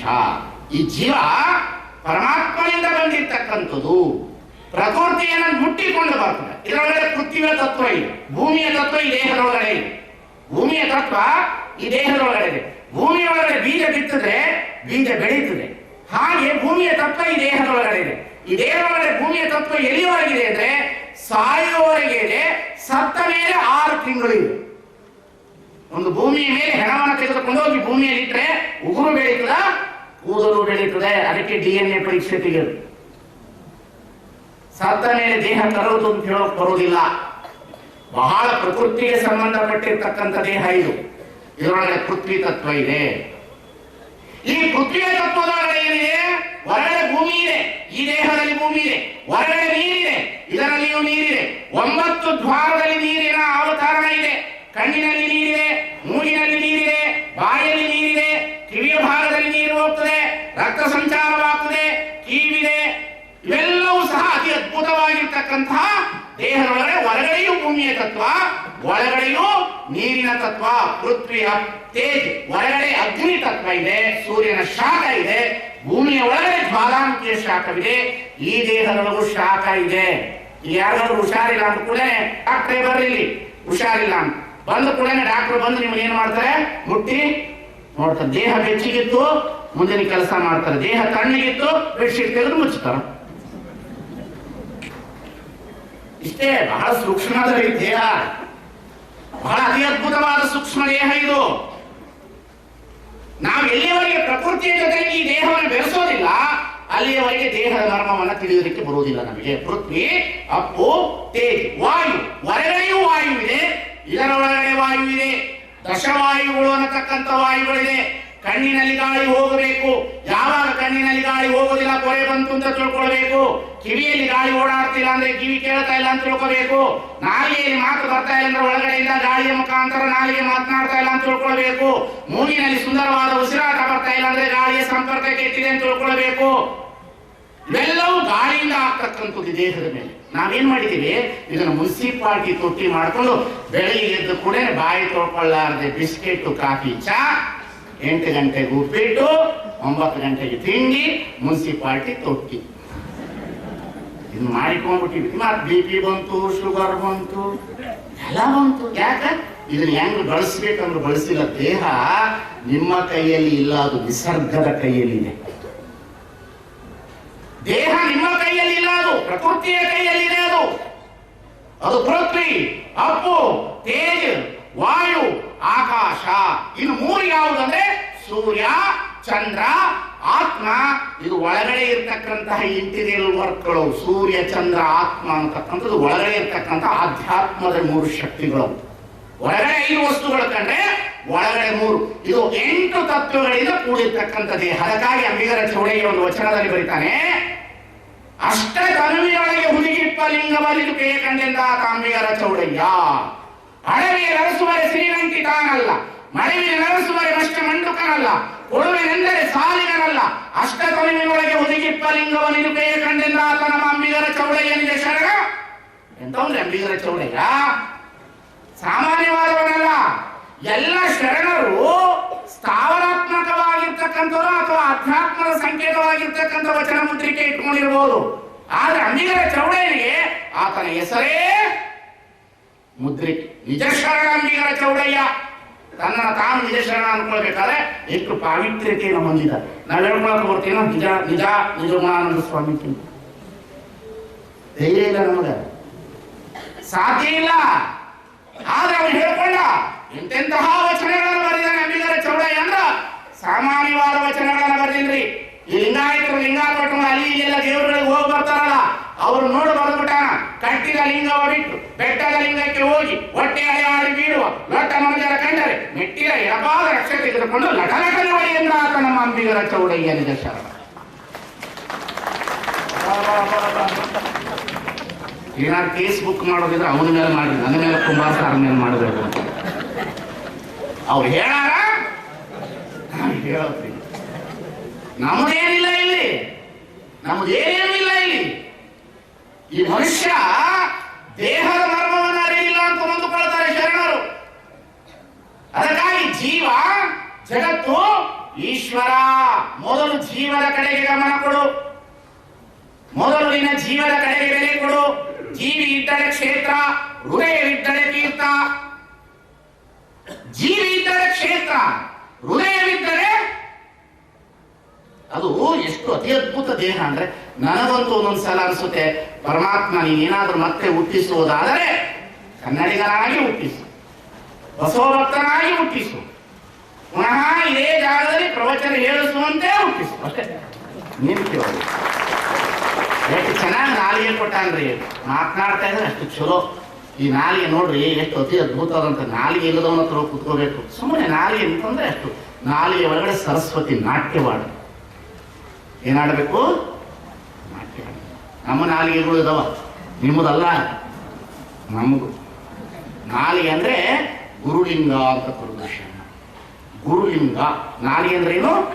ಗುರುಲಿಂಗ ಅಂದ್ರೆ, ಗುರುಲಿಂಗ ಅಂದ್ರೆ ಮಾತಾಡಿಬಿಟ್ರೆ ಅಜ್ಞಾನ ಹೋಗ್ಬಿಡಿರ್ತದಕ್ಕೆ ನಾಲಿಗೆಯನ್ನು ಗುರುಲಿಂಗ ಅಂದ್ರು. ಕಣ್ಣನ್ನ ಶಿವಲಿಂಗ ಅಂತ, ಮೂಗನ್ನ ಆಚಾರಲಿಂಗ ಅಂತ ಹೇಳೋರು, ಕಿವಿಯನ್ನ ಪ್ರಸಾದಲಿಂಗ ಅಂತ ಹೇಳಿದ್ರು. ಯಾಕೆ ಪ್ರಸಾದ ಅಂದ್ರೆ ಕೇಳಿದ ಮಾತು ಕಿವಿಯ ಮುಖಾಂತರ ಹೋಗ್ತದೆ. ನೋಡ್ರಿ, ನನಗೆ ಇನ್ನೊಂದು ಹೇಳ್ತೀನಿ, ನಮ್ಮಲ್ಲಿ ಈ ಜ್ಞಾನೇಂದ್ರಿಯಗಳಲ್ಲಿ ಅತಿ ಅದ್ಭುತವಾದಂತಹ ಕೆಟ್ಟ ಜ್ಞಾನೇಂದ್ರಿಯ ಅಂದ್ರೆ ಕಿವಿ. ಕಣ್ಣು ನೋಡ್ತದ ಸುಮ್ಮನೆ ಇರ್ತದ್ರಿ, ನಾಲಿಗೆ ಉಂಟದ ಸುಮ್ಮನೆ ಇರ್ತದ್ರಿ, ಮೂಗು ವಾಸನೆ ತಗೊಳ್ಳೋದು ಸುಮ್ಮನೆ ಇರ್ತದ್ರಿ. ಆದ್ರೆ ಕಿವಿ ಮಾತ್ರ ಹಂಗಲ್ರಿ. ಒಂದು ಕಿವಿ ಇನ್ನೊಂದು ಕಿವಿನ ಕಚ್ಚುತ್ತದ್ರಿ, ಒಂದು ಕಿವಿ ಇನ್ನೊಂದು ಕಿವಿನ ಕಚ್ಚೇ ಬಿಡ್ತದ್ರಿ. ಈ ಜ್ಞಾನೇಂದ್ರಿಯಗಳಲ್ಲಿ ಅತಿ ಕೆಟ್ಟ ಕಿವಿ. ಅದಕ್ಕೆ ಹೇಳ್ತಾರೆ ಮೈಯೆಲ್ಲ ಬಂಗಾರ, ಕಿವಿ ಮಾತ್ರ ಹಿತ್ತಾಳೆ. ಅದಕ್ಕೆ ಇವೆಲ್ಲವೂ ಲಿಂಗಮಯ ಆಗಬೇಕು ಒಂದು ಶರಣ. ಇವೆಲ್ಲವೂ ಲಿಂಗಮಯವಾಗಬೇಕು. ನಾವು ಏನು ಮಾಡೋದು? ಈ ದೇಹದಲ್ಲಿ ಇರ್ತಕ್ಕಂಥ ದೇವಾಲಯವನ್ನು ನೋಡಲಿಲ್ಲ, ದೇಹದೊಳಗಿರ್ತಕ್ಕಂಥ ದೇಹನ ನೋಡಲಿಲ್ಲ, ದೇವಾಲಯದಲ್ಲಿ ಇರ್ತಕ್ಕಂತಹ ಈ ದೇಹವನ್ನೇ ದೇವಾಲಯ ಮಾಡ್ಕೊಳ್ಳಿಲ್ಲ. ಹೊರಗಡೆ ದೇವರನ್ನ ಯಾವಾಗ ಹುಡುಕಲಿಕ್ಕೆ ಹೋದೋ ಒಳಗಿನ ದೇವ ನಾಶ ಆಗೋಯಿತು. ನಾವಿಲ್ಲಿ ಏನೇನು ಬಳಸಿದೀವಿ ಅಂದ್ರೆ ದೇಹ ಮತ್ತು ಮನಸ್ಸನ್ನು ಎರಡೇ ಓಪನ್ ಮಾಡಿದೀವಿ. ಆತ್ಮದ ಡೋರ್ ಯಾರು ಓಪನ್ ಮಾಡಲಿಲ್ಲ. 5th ಸೆನ್ಸ್ ಇದೆ ಅಷ್ಟೇ, 6th ಸೆನ್ಸಿಗೆ ಹೋಗಿಲ್ಲ ನಾವು. 6ನೇ ಜ್ಞಾನೇಂದ್ರಿಯ ಕಡೆಗೆ ಹೋಗಿಲ್ಲ ನಾವು. ನಾವು ಎದಕ್ಕಾಗಿ ಬಂದಿದ್ದೀವಿ? What is life, what is life? ಯಾವ್ದಾದ್ರು ಒಂದು ಹುಡುಗಿ ಕೇಳ್ರಿ, ಜೀವನ ಅಂದ್ರೆ ಏನು? ಅವನನ್ನು ಓದು, ಜೀವನ ಅಂದ್ರೆ ಏನ್ರಿ? ಸ್ವಾಮಿಗಳು ಊಟ ಇಲ್ಲ, ಅದಕ್ಕೆ ಕಾವಿ ಬಟ್ಟೆ ಹಾಕಾರ ಅಂತ. ಬಹಳ ಜನ ಹೆಂಗಂತಾರೆ what is life, what is life? ಯಾವ್ದಾದ್ರು ಕಾಲೇಜಿಗೆ ಹೋಗಿ ಹುಡುಗರಿಗೆ ಕೇಳ್ರಿ what is life? Life is eat and drink and dance and din ದಿವಾಲ್. ನಾನು ಬಹಳ ಅತಿ ಅದ್ಭುತ. ಜೀವನ ಅಂದ್ರೆ ಏನ್ರಿ? ಕುಡಿಯೋದು, ಕುದುರೆಗೂ ಕುಡಿಸ್ತಾರೆ, ಸೇರೋದು, ಮನ್ಯಾನ ಕೈ ಸಿಗರೇಟ್ ಕೊಟ್ಟು ಸೇರ್ತದ. ಬೈಕ್ ಓಡಿಸ್ತೀನಿ, ಸರ್ಕಾಸ್ ಮೇಲೆ ಕರಡಿ ಬೈಕ್ ಓಡಿಸ್ತದ? ಏನು ಮನುಷ್ಯನ ವಿಶೇಷತೆ ಏನೈತಿ ಜಗತ್ತಿನ? ಏನು ವಿಶೇಷತೆ? ಒಂದು ನಾಯಿ ಕಿಮ್ಮತ್ತು, ಜರ್ಮನ್ ಶಫರ್ಡ್ ಅನ್ನತಕ್ಕಂಥ ನಾಯಿ ಕಿಮ್ಮತ್ತು 25,000. ಅಂದ್ರೆ ಮನುಷ್ಯನಿಗೆ ಕಿಮ್ಮತ್ತು ಬರೋದು ಎಲ್ಲಿಗೆ ಅಂತಂದ್ರೆ ಆಸ್ತಿಯಿಂದಲ್ಲ, ಸಂಪತ್ತಿಂದಲ್ಲ, ಐಶ್ವರ್ಯದಿಂದಲ್ಲ, ಮನೆಯಿಂದಲ್ಲ. ಮನೆ ನೋಡಿದರೆ ಮನ ಬರುವಂತ ಆಗಬೇಕು. ಮನೆ ನೋಡಿದರೆ ಮನ ಬರುವಂತ ಆಗಬೇಕಂದ್ರೆ ಯಾವ ಮನೆ? ನಿಮ್ಮ ಭೌತಿಕವಾದಂತಹ ಸಂಪತ್ತು ಕಟ್ಟಡಗಳ ಮನೆಯಲ್ಲ. ಬಿಜಾಪುರದಲ್ಲಿ ಬಹಳ ದೊಡ್ಡ ಮನೆ ಅಂದ್ರೆ ಇದಕ್ಕಿಂತ ದೊಡ್ಡ ಮನೆ ಬೆಂಗಳೂರಿನಲ್ಲಿದೆ. ಬೆಂಗಳೂರಿನಲ್ಲಿ ಬಹಳ ದೊಡ್ಡ ಮನೆ ಅಂದ್ರೆ ಇದಕ್ಕಿಂತ ದೊಡ್ಡದು ದೆಹಲಿಯ ಒಳಗಡೆ ಇದೆ. ದೆಹಲಿ ಒಳಗಡೆ ಇದಕ್ಕಿಂತ ದೊಡ್ಡ ಮನೆ ಅಂತಂದ್ರೆ ಹರಿಯಾಣದಲ್ಲಿ ವೇಷಾವೃತ್ತಿಯನ್ನ ಮಾಡುವಂತ ವೇಶ್ಯೆಯು ಮನೆಯನ್ನ ಕಟ್ಟಿರುತ್ತಾಳೆ. ಮನೆಗೆ ಕಿಮ್ಮತ್ತಲ್ಲ, ಮನೆಯೊಳಗಿರುವ ಯಜಮಾನನಿಗೆ ಕಿಮ್ಮತ್ತು. ಕಾರಿಗೆ ಕಿಮ್ಮತ್ತಲ್ಲ, ಕಾರ್ ಓಡಿಸುವಂತ ಕಾಲಿಗೆ ಕಿಮ್ಮತ್ತು. ನಾವೇನು ಮಾಡಿಕೊಟ್ಟಿದ್ದೇವೆ? ಏನು ಮನೆ ಮನೆ ಮನೆ ಮನೆ ಮನೆ ಮನೆ ಮನೆ ಅದರೊಳಗೆ ಹಂಟು ಬಿಟ್ಟಿದ್ದೇವೆ. ಮನೆ ಮನೆ ಮನೆ.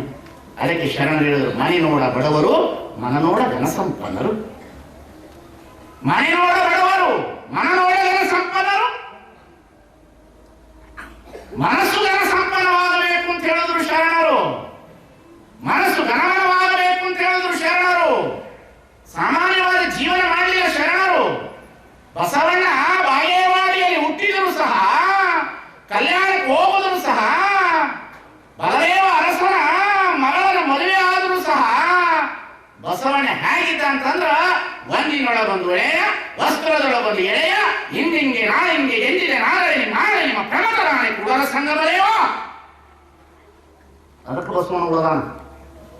ಬಸವಣ್ಣ ಎದಕ್ಕೆ ಉಳದಾನ? ಅದಕ್ಕೆ ಉಳದಾನ. ಒಂದಿನೊಳಗೊಂದು ಎಳೆಯ, ವಸ್ತ್ರದೊಳಗೊಂದು ಎಳೆಯ. ಬಸವಣ್ಣ ಹತ್ರ ಬಂದು ಕೇಳಿದ್ರು, ಏನಪ್ಪ ಜೀವನ, ಏನು ಜೀವನ ಅಂತ ಕೇಳಿದ್ರು. ಏನಂತಾರೆ ಬಸವಣ್ಣ? ಏನಿಲ್ಲ ಜೀವನ ಅಂದ್ರೆ ಇನ್ನೇನೈತಪ್ಪ? ಬಸವಣ್ಣ ಬರೆದಿಟ್ರು, ಜೀವನ ಅಂದ್ರೆ ಏನು? ಎಲ್ಲರನ್ನ ನೋಡಿದಂತ ಬಸವಣ್ಣ ಬರೆದು, ಆನೆಯನ್ನೇರಿಕೊಂಡು ಹೋದಿರಿ ನೀವು, ಕುದುರೆಯನ್ನೇರಿಕೊಂಡು ಹೋದಿರಿ ನೀವು, ಕುಂಕುಮ ಕಸ್ತೂರಿಯ ಪೂಸಿಕೊಂಡು ಹೋದಿರಿ ನೀವು, ಸತ್ಯದ ನಿಲುವು ನರೆಯದೆ ನರಕಕ್ಕೆ ಭಾಜನವಾದಿರಲ್ಲ. ಏನು ವಚನ ರೀ! ಎಷ್ಟು ಅತಿ ಅದ್ಭುತ ವಚನ ಅನ್ನತಕ್ಕಂಥದ್ದನ್ನು ನೋಡಬೇಕು. ನಾವು ತಿಳಿದುಕೊಂಡಿದ್ದೀವಿ ಅಂತ ಕೂತಿದ್ದೀವಿ, ನಾವು ಯಾರು ತಿಳಿದುಕೊಂಡಿಲ್ಲ. ನಮಗೆ ದೇಹಕ್ಕೆ ವಯಸ್ಸಾಗಿದೆ ಹೊರತು ಮನಸ್ಸಿಗೆ ಇನ್ನೂ ಜ್ಞಾನ ಬಂದಿಲ್ಲ. ದೇಹ ಮುಪ್ಪಾಗಿದೆ ಹೊರತು ಆತ್ಮ ವಿಕಾಸವಾಗಿಲ್ಲ.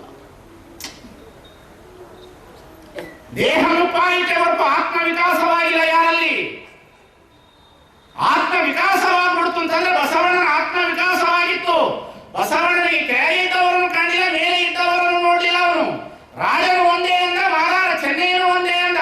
ಬಸವಣ್ಣನಿಗೆ ಆತ್ಮ ವಿಕಾಸವಾದ ಕೂಡ ಎತ್ತೆತ್ತ ನೋಡಿದ ಅತ್ತತ್ತ ನೀನೇ ದೇವ, ಸಕಲ ವಿಸ್ತಾರದ ರೂಹು ನೀನೇ ದೇವ, ವಿಶ್ವದೋ ಚಕ್ಷು ನೀನೇ ದೇವ, ವಿಶ್ವದೋ ಪಾದ ನೀನೇ ದೇವ, ಕೂಡಲ ಸಂಗಮ ದೇವ. ಬಸವಣ್ಣ ನೋಡಿದ ದೃಷ್ಟಿಕೋನನೇ ಬೇರೆ, ನಾವು ನೋಡಿದ ದೃಷ್ಟಿಕೋನನೇ ಬೇರೆ. ಪ್ರಭುದೇವರು ನೋಡಿದಂತ ದೃಷ್ಟಿಕೋನ ಬೇರೆ, ಅಕ್ಕ ಮಹಾದೇವಿ ನೋಡಿದಂತ ಜೀವನದ ಭವ್ಯತೆ ಬೇರೆ. ಅಕ್ಕ ಮಹಾದೇವಿ ಚೆನ್ನಮಲ್ಲಿಕಾರ್ಜುನನ ನೋಡೋದು. ಯಾರೋ ಒಂದು ಕೇಳಿದ್ರು, ಈ ದೇಹಕ್ಕೆ ಏನು ಅಂತ? ಈ ಕಾಯ ನಿನಗರ್ಪಿತವಾದ ಬಳಿಕ ಈ ಕಾಯ ನಾಯಿ ತಿಂದರೇನು, ನರಿ ತಿಂದರೇನು ಚೆನ್ನಮಲ್ಲಿಕಾರ್ಜುನ. ಏನು ಅದ್ಭುತ ರೀ ವಚನಗಳು. ನಾನು ನಿಮಗೊಂದು ಮಾತು ಹೇಳ್ತೀನಿ, ದಯಮಾಡಿ ಇಲ್ಲಿ ಕೂತವರಿಗೆ. ನಿಮಗೆ ಜೀವನದಲ್ಲಿ ಕಣ್ಣು ಅಂತಿದ್ರೆ ಮತ್ತು ತಪ್ಪು ತಿಳ್ಕೋಬೇಡ. ನಾಲಿಗೆಯನ್ನು ದೇವರು ಕೊಟ್ಟಿದ್ರೆ, ಆ ಬಸವಾದಿ ಪ್ರಮುಖರು ಬರೆದಿರ್ತಕ್ಕಂಥ ವಚನ ವಿಜಾಪುರದ ಜೀವನ ಪ್ರತಿಯೊಬ್ಬರ ಮನೆಯಲ್ಲಿ ಓದಬೇಕ್ರಿ. ಪ್ರತಿಯೊಬ್ಬರ ಮನೆಯಲ್ಲಿ ಓದಬೇಕು.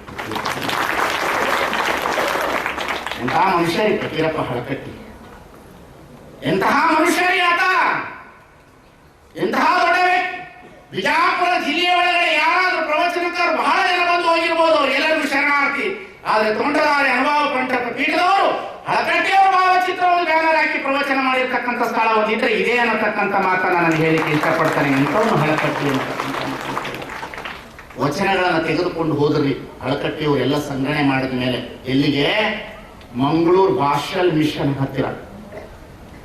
ವಚನಗಳ ಎಲ್ಲವನ್ನು ದೊರೆತ ಮೇಲೆ ಪ್ರಿಂಟ್ ಪ್ರಿಂಟ್ ಹಾಕಿಸ್ಬೇಕು ಅಂತ ಭಾಷಣ ಮಿಷೀನು ಕ್ರೈಸ್ತ ಪಾದ್ರಿ ತೆಗೆದಿರ್ತಕ್ಕಂಥ ಮಂಗಳೂರಿನ ಪ್ರೆಸ್ಸಿಗೆ ತೆಗೆದುಕೊಂಡು ಹೋದ್ರು ಹಳಕಟ್ಟಿಯವರು ವಚನಗಳನ್ನ ಪ್ರಿಂಟ್ ಹಾಕಬೇಕು ಅಂತ. ಬಂತನಾಳು ಶಿವಯೋಗಿಗಳು ಜೋಳಿಗೆಯಿಂದ ಬಂದ ಹಣವನ್ನು ಕೊಟ್ಟರು. ನೆನೆಸಬೇಕು ಬಂತನಾಳು ಶಿವಯೋಗಿಗಳನ್ನ. ಪ್ರಾತಸ್ಮರಣೀಯರು ಮಹಾತ್ಮರಂ ನೆನೆಯುವುದರ ಮುಕ್ತಿ ಪದಂ ಶಿವಾದವ, ಮಹಾತ್ಮರಂ ನೆನೆಯುವುದರ ಮುಕ್ತಿ ಪದಂ ಶಿವಾದವ. ಹಳಕಟ್ಟಿಯವರು ವಚನವನ್ನು ತೆಗೆದುಕೊಂಡು ಹೋಗಿ ಕೊಟ್ಟರು. ಭಾಷಣ ಮಿಷಿನ ಪಾದರಿ ಕೈಯಲ್ಲಿ ಕೊಟ್ಟಂತಹ ಸಂದರ್ಭದಲ್ಲಿ ಪಾದರಿಗಳ ಇದಕ್ಕೆ ಪ್ರಿಂಟ್ ಆಗಬೇಕು ಎಷ್ಟು? ಒಂದು 500 ರೂಪಾಯಿ ಆಗುತ್ತೆ. ಹಳಕಟ್ಟಿಯವರು ರಿಟರ್ನ್ ಬಂದ್ರು. ಅವತ್ತಿನ ಕಾಲಕ್ಕೆ 500 ರೂಪಾಯಿ ಕೊಡಿಸ್ಬೇಕಾದ್ರೆ ಬಹಳ ಕಷ್ಟ ಇದೆ. ಇವತ್ತು ಈ ಕಟ್ಟಡ ಆಗ್ಬೇಕಾದ್ರೆ ರೂಪಾಯಿ ಹೆಂಗ್ ತೆಗಿಬೇಕು ಅಂತ ಕುಮಾರ್ ಅವ್ರಿಗೆ ಅಷ್ಟೇ ಕಷ್ಟ ಆಗಿದೆ. ಎಲ್ಲ ಹುಟ್ಟಿಸಬಹುದು, ಹಣ ಉಳಿಸೋದು ಕಷ್ಟ ಈ ಜಗತ್ತಿನ. ಯಾಕಂದ್ರೆ ಕೆಲಸ ಮಾಡುವ ವ್ಯಕ್ತಿ ಪ್ರಾಮಾಣಿಕತೆ ಇದ್ರೆ ಮಾತ್ರ ಜನರು ಹಣವನ್ನು ತೆಗೆದುಕೊಡ್ತಾರೆ, ಇಲ್ಲಾಂದ್ರೆ ಹಣ ಕೊಡೋದಿಲ್ಲ ಅನ್ನೋತಕ್ಕಂಥದ್ದನ್ನು ಕಾಣಬೇಕು. ಹಳಕಟ್ಟಿಯವರು 500 ರೂಪಾಯಿಗೆ ಅವತ್ತು ವಚನಗಳನ್ನು ಪ್ರಿಂಟ್ ಮಾಡಿ ಹಂಚಬೇಕು ಅಂತ ಭಾಷಣ ಮಿಷಿನಿಗೆ ತೆಗೆದುಕೊಂಡು ಹೋಗ್ತಾರೆ. ಆ ಸಂದರ್ಭದಲ್ಲಿ ಪಾದ್ರಿ ಹೇಳ್ತಾನೆ 500 ರೂಪಾಯಿ ಅಂತ. ಹಳಕಟ್ಟಿಯವರು ರಿಟರ್ನ್ ಬರ್ತಾರೆ. ಬಂದು ಈ ಭಾಗದಲ್ಲಿ ಎಲ್ಲರ ಕಡೆಯಲ್ಲಿ ಭಿಕ್ಷೆಯನ್ನು ಬೇರೆ 500 ರೂಪಾಯಿ ತೆಗೆದುಕೊಂಡು ಹೋಗಿ ಪ್ರಿಂಟ್ ಮಾಡಿದೀನಪ್ಪ, ನಾನು ಹಣ ತಂದಿದ್ದೀನಿ ಅಂತಾನೆ.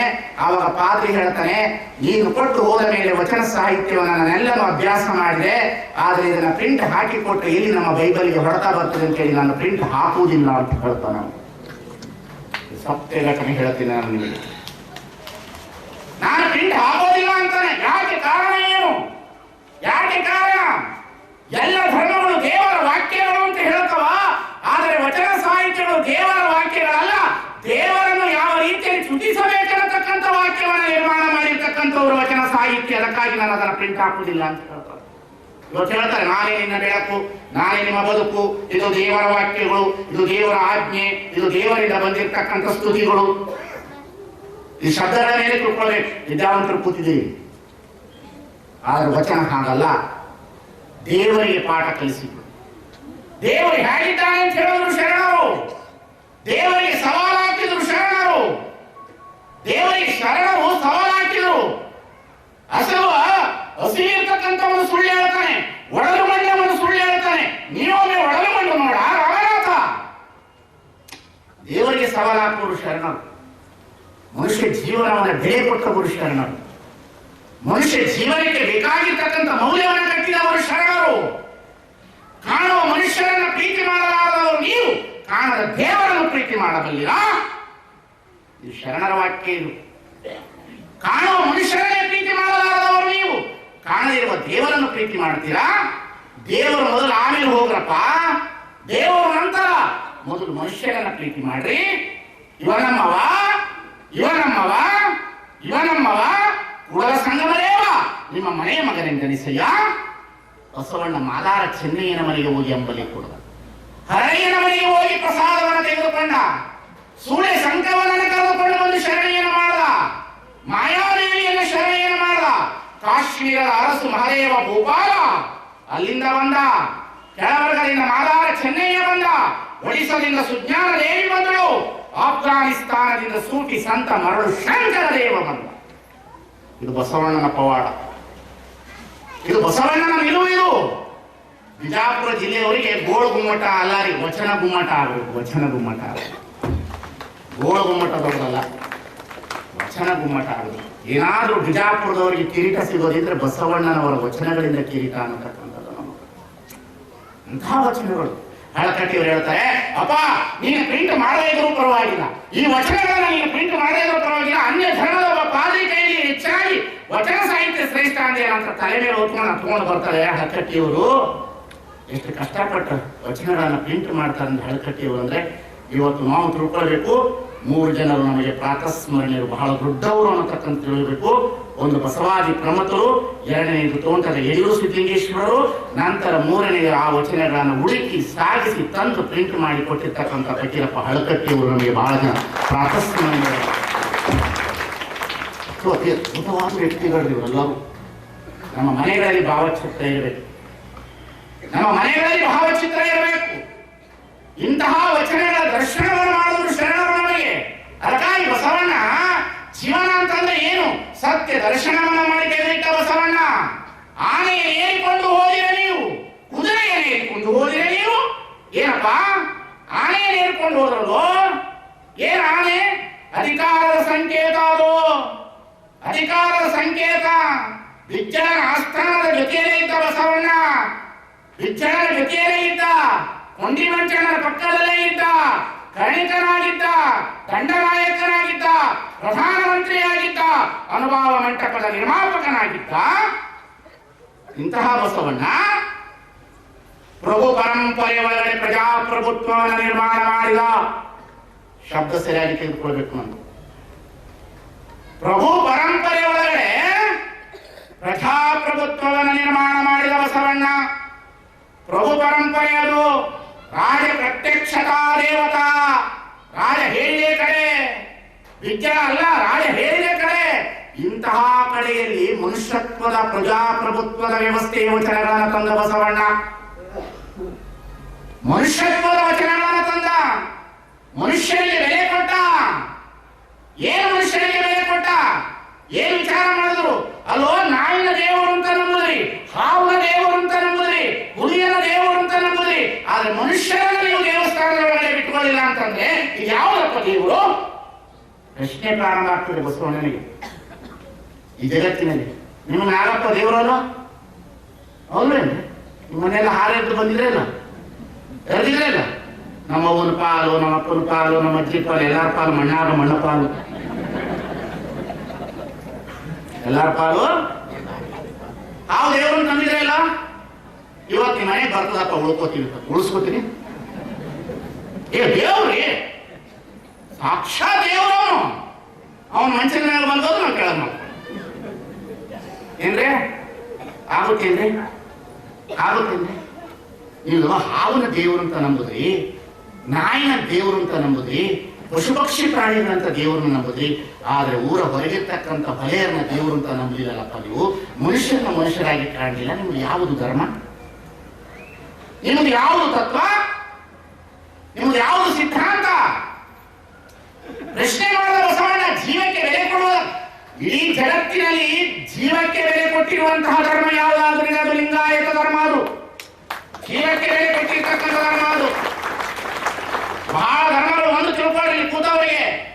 ಬಸವಣ್ಣ ಬರುವ ಪೂರ್ವದಲ್ಲಿ ಸರ್ವೇ ಜನ ಸುಖಿನೋ ಭವಂತು ಅಂತಿತ್ತು, ಸರ್ವೇ ಜನ ಸುಖಿನೋ ಭವಂತು ಅಂತಿತ್ತು. ಬಸವಣ್ಣ ಬರುವ ಪೂರ್ವದಲ್ಲಿ ಬಸವಣ್ಣ ಹೇಳಿದ ಸರ್ವೇ ಜನ ಸುಖಿನೋ ಭವಂತಲ್ಲ, ಸಕಲ ಜೀವಾತ್ಮರಿಗೆ ಲೇಸನೆ ಬಯಸುವ ನಮ್ಮ ಕೂಡಲ ಸಂಗನ ಶರಣಯ ಕುಲಜರು. ಇದಕ್ಕೆ ಬಸವಣ್ಣ ರೀ, ಇದಕ್ಕೆ ಯಡಿಯೂರು ಸಿದ್ಧಲಿಂಗೇಶ್ವರರು, ಇದಕ್ಕೆ ಚೆನ್ನ ಬಸವಣ್ಣ.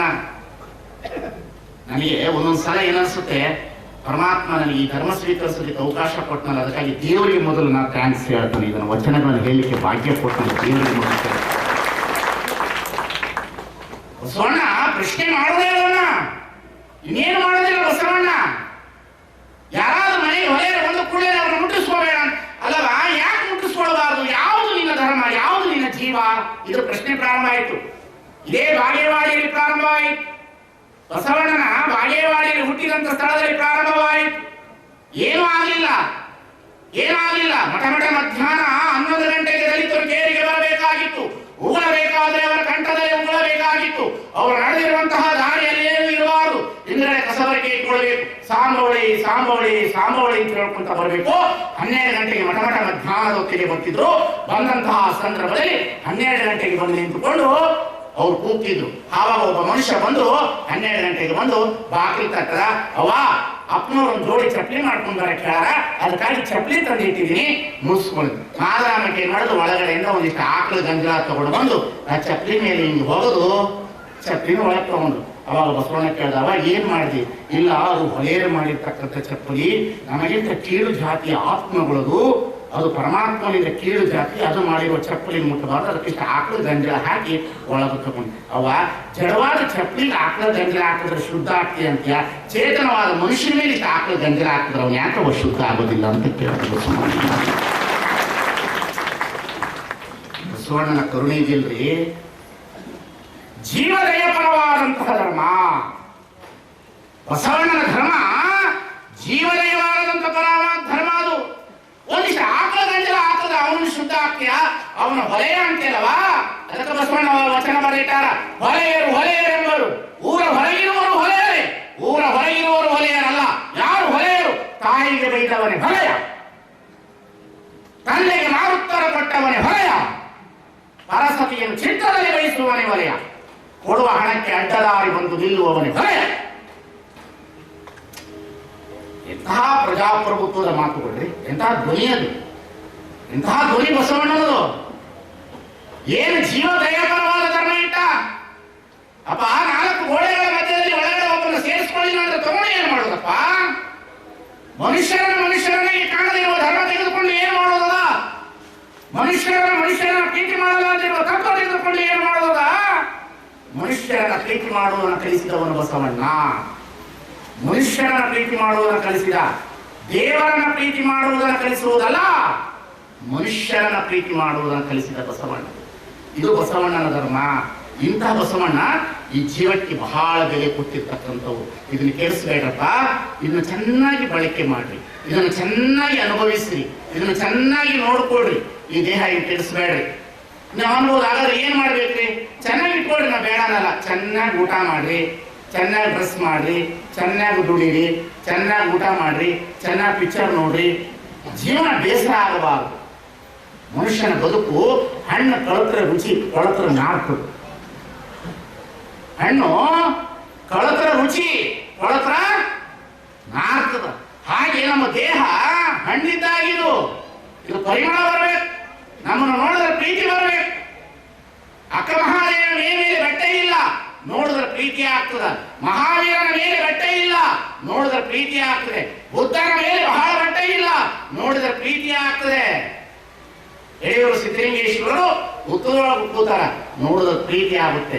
ನಾವು ಪ್ರೀತಿ ಇದ್ದೀವಿ, ಏನು ಮಾಡೋಣ? ನಮ್ಮ ಪ್ರೀತಿನೇ ಬೇರೆ. ನಮ್ಮ ಪ್ರೀತಿ ಯಾರ ಮೇಲೆ? ಏನು ನಮ್ಮ ಪ್ರೀತಿ? ಏನು? ಮನೆ ದೊಡ್ಡದು ಕಟ್ಟಿಬಿಡೋದು, ಹೊರಗಡೆ ಬೋರ್ಡ್ ಹಾಕೋದು. ನಾಯಿಗಳಿಗೆ ಎಚ್ಚರಿಕೆ. ಯಾವ ನಾಯಿ ಅದಂತ ತಿಳ್ಕೋಬೇಕು ನಾವು, ಯಾವ ನಾಯಿ ಅದಂತ ತಿಳ್ಕೋಬೇಕು ನಾವು. ನಮ್ಮ ಮನೆ ಮುಂದೆ ಡೋರ್ ಏನೇನ್ರಿ? ನಮ್ಮ ಮನೆ ಮುಂದೆ ಡೋರ್ ಏನು? ನಾಯಿಗಳಿಗೆ ಎಚ್ಚರಿಕೆ. ಏನ್ ಯಾವ ನಾಯಿ? ನೀವೇ ತಿಳ್ಕೊಂಬಿಡ್ರಿ, ಬೋರ್ಡ್ ಹಾಕ್ದವ್ರು ತೆಗೆದುಬಿಡ್ರಿ, ನಾಳೆ ಈಗಲೇ ಹೋಗಕ್ಕೆ ತೆಗೆದುಬಿಡ್ರಿ. ನಾವು ಮಾಡ್ಕೊಂಡಿರ್ತಕ್ಕಂಥ ಪರಿಸ್ಥಿತಿ. ಶರಣರ ಹಾಗಲ್ಲ. ಮನೆ ನೋಡ ಬಡವರು, ಮನ ನೋಡ ಜನಸಂಪನ್ನರು. ಮನೆ ನೋಡ ಬಡವರು, ಮನ ನೋಡ ಜನಸಂಪನ್ನರು. ಜೀವನ ಇವತ್ತು ಬಹಳ ಪ್ರಫುಲ್ಲತೆಯಿಂದ ಹಣ್ಣಾಗಬೇಕು. ನೀವೆಲ್ಲರೂ ಬಳಲ್ತಾ ಇದ್ದೀರಿ, ನೀವೆಲ್ಲರೂ ಬಳಲ್ತಾ ಇದ್ದೀರಿ. ಯಾರ ಮನೆಯಲ್ಲೂ ಶಾಂತಿ ಇಲ್ಲ, ನಾನು ಬರೆದು ಕೊಡುತ್ತೇನೆ. ನಿಮ್ಮ ಹತ್ರ ಹಣ ಅದ, ರೊಕ್ಕ ಅದ, ರೂಪಾಯಿ ಅದ, ಆಸ್ತಿ ಅದ, ಶಾಂತಿ ಇಲ್ಲ, ಶಾಂತಿ ಇಲ್ಲ, ಶಾಂತಿ. ಯಾಕೆ? ಸತ್ಯದ ನಿಲುವ ನರಿಯದೆ ನರಕಕ್ಕೆ ಭಾಜನವಾಗಿರಲ್ಲ. ಆನೆಯನ್ನು ಏರಿಕೊಂಡು ಹೋದ್ರಿ ನೀವು, ಅಧಿಕಾರದ ಸಂಕೇತವನ್ನು ಹಿಡಿದುಕೊಂಡು ಹೋದ್ರಿ ಸ್ವಾಮಿ.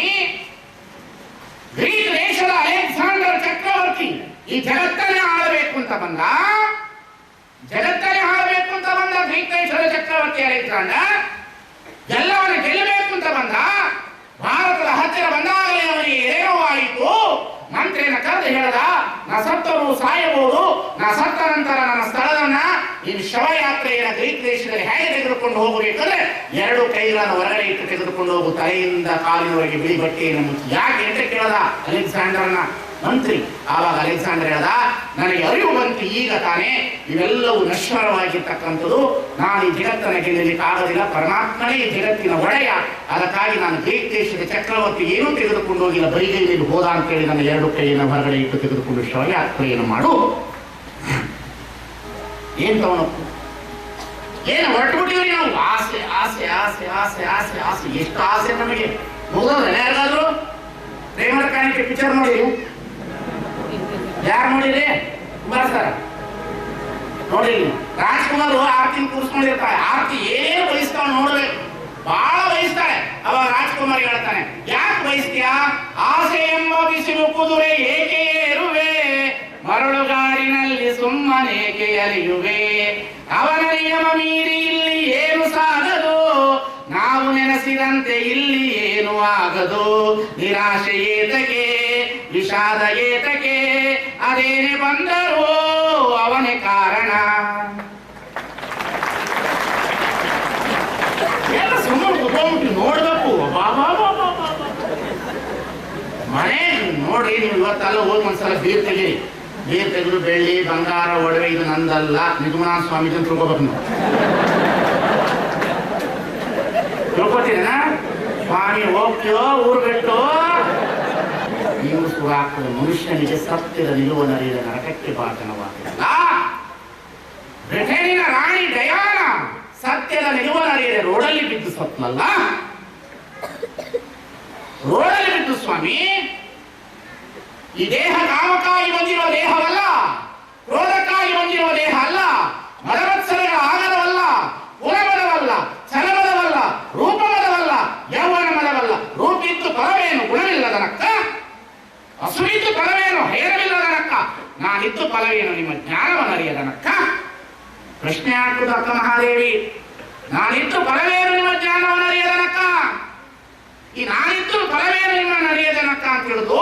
ಇಂತಹ ಜೀವವನ್ನ ಕುರಿತು ಶರಣರು ಚಿಂತನೆ ಮಾಡಿದ್ರು ಈ ಜೀವಕ್ಕೆ ಎಷ್ಟು ಬೆಲೆ ಇರತಕ್ಕಂತಹ ಚಿಂತನೆಯನ್ನು ಮಾಡಿದ್ರು.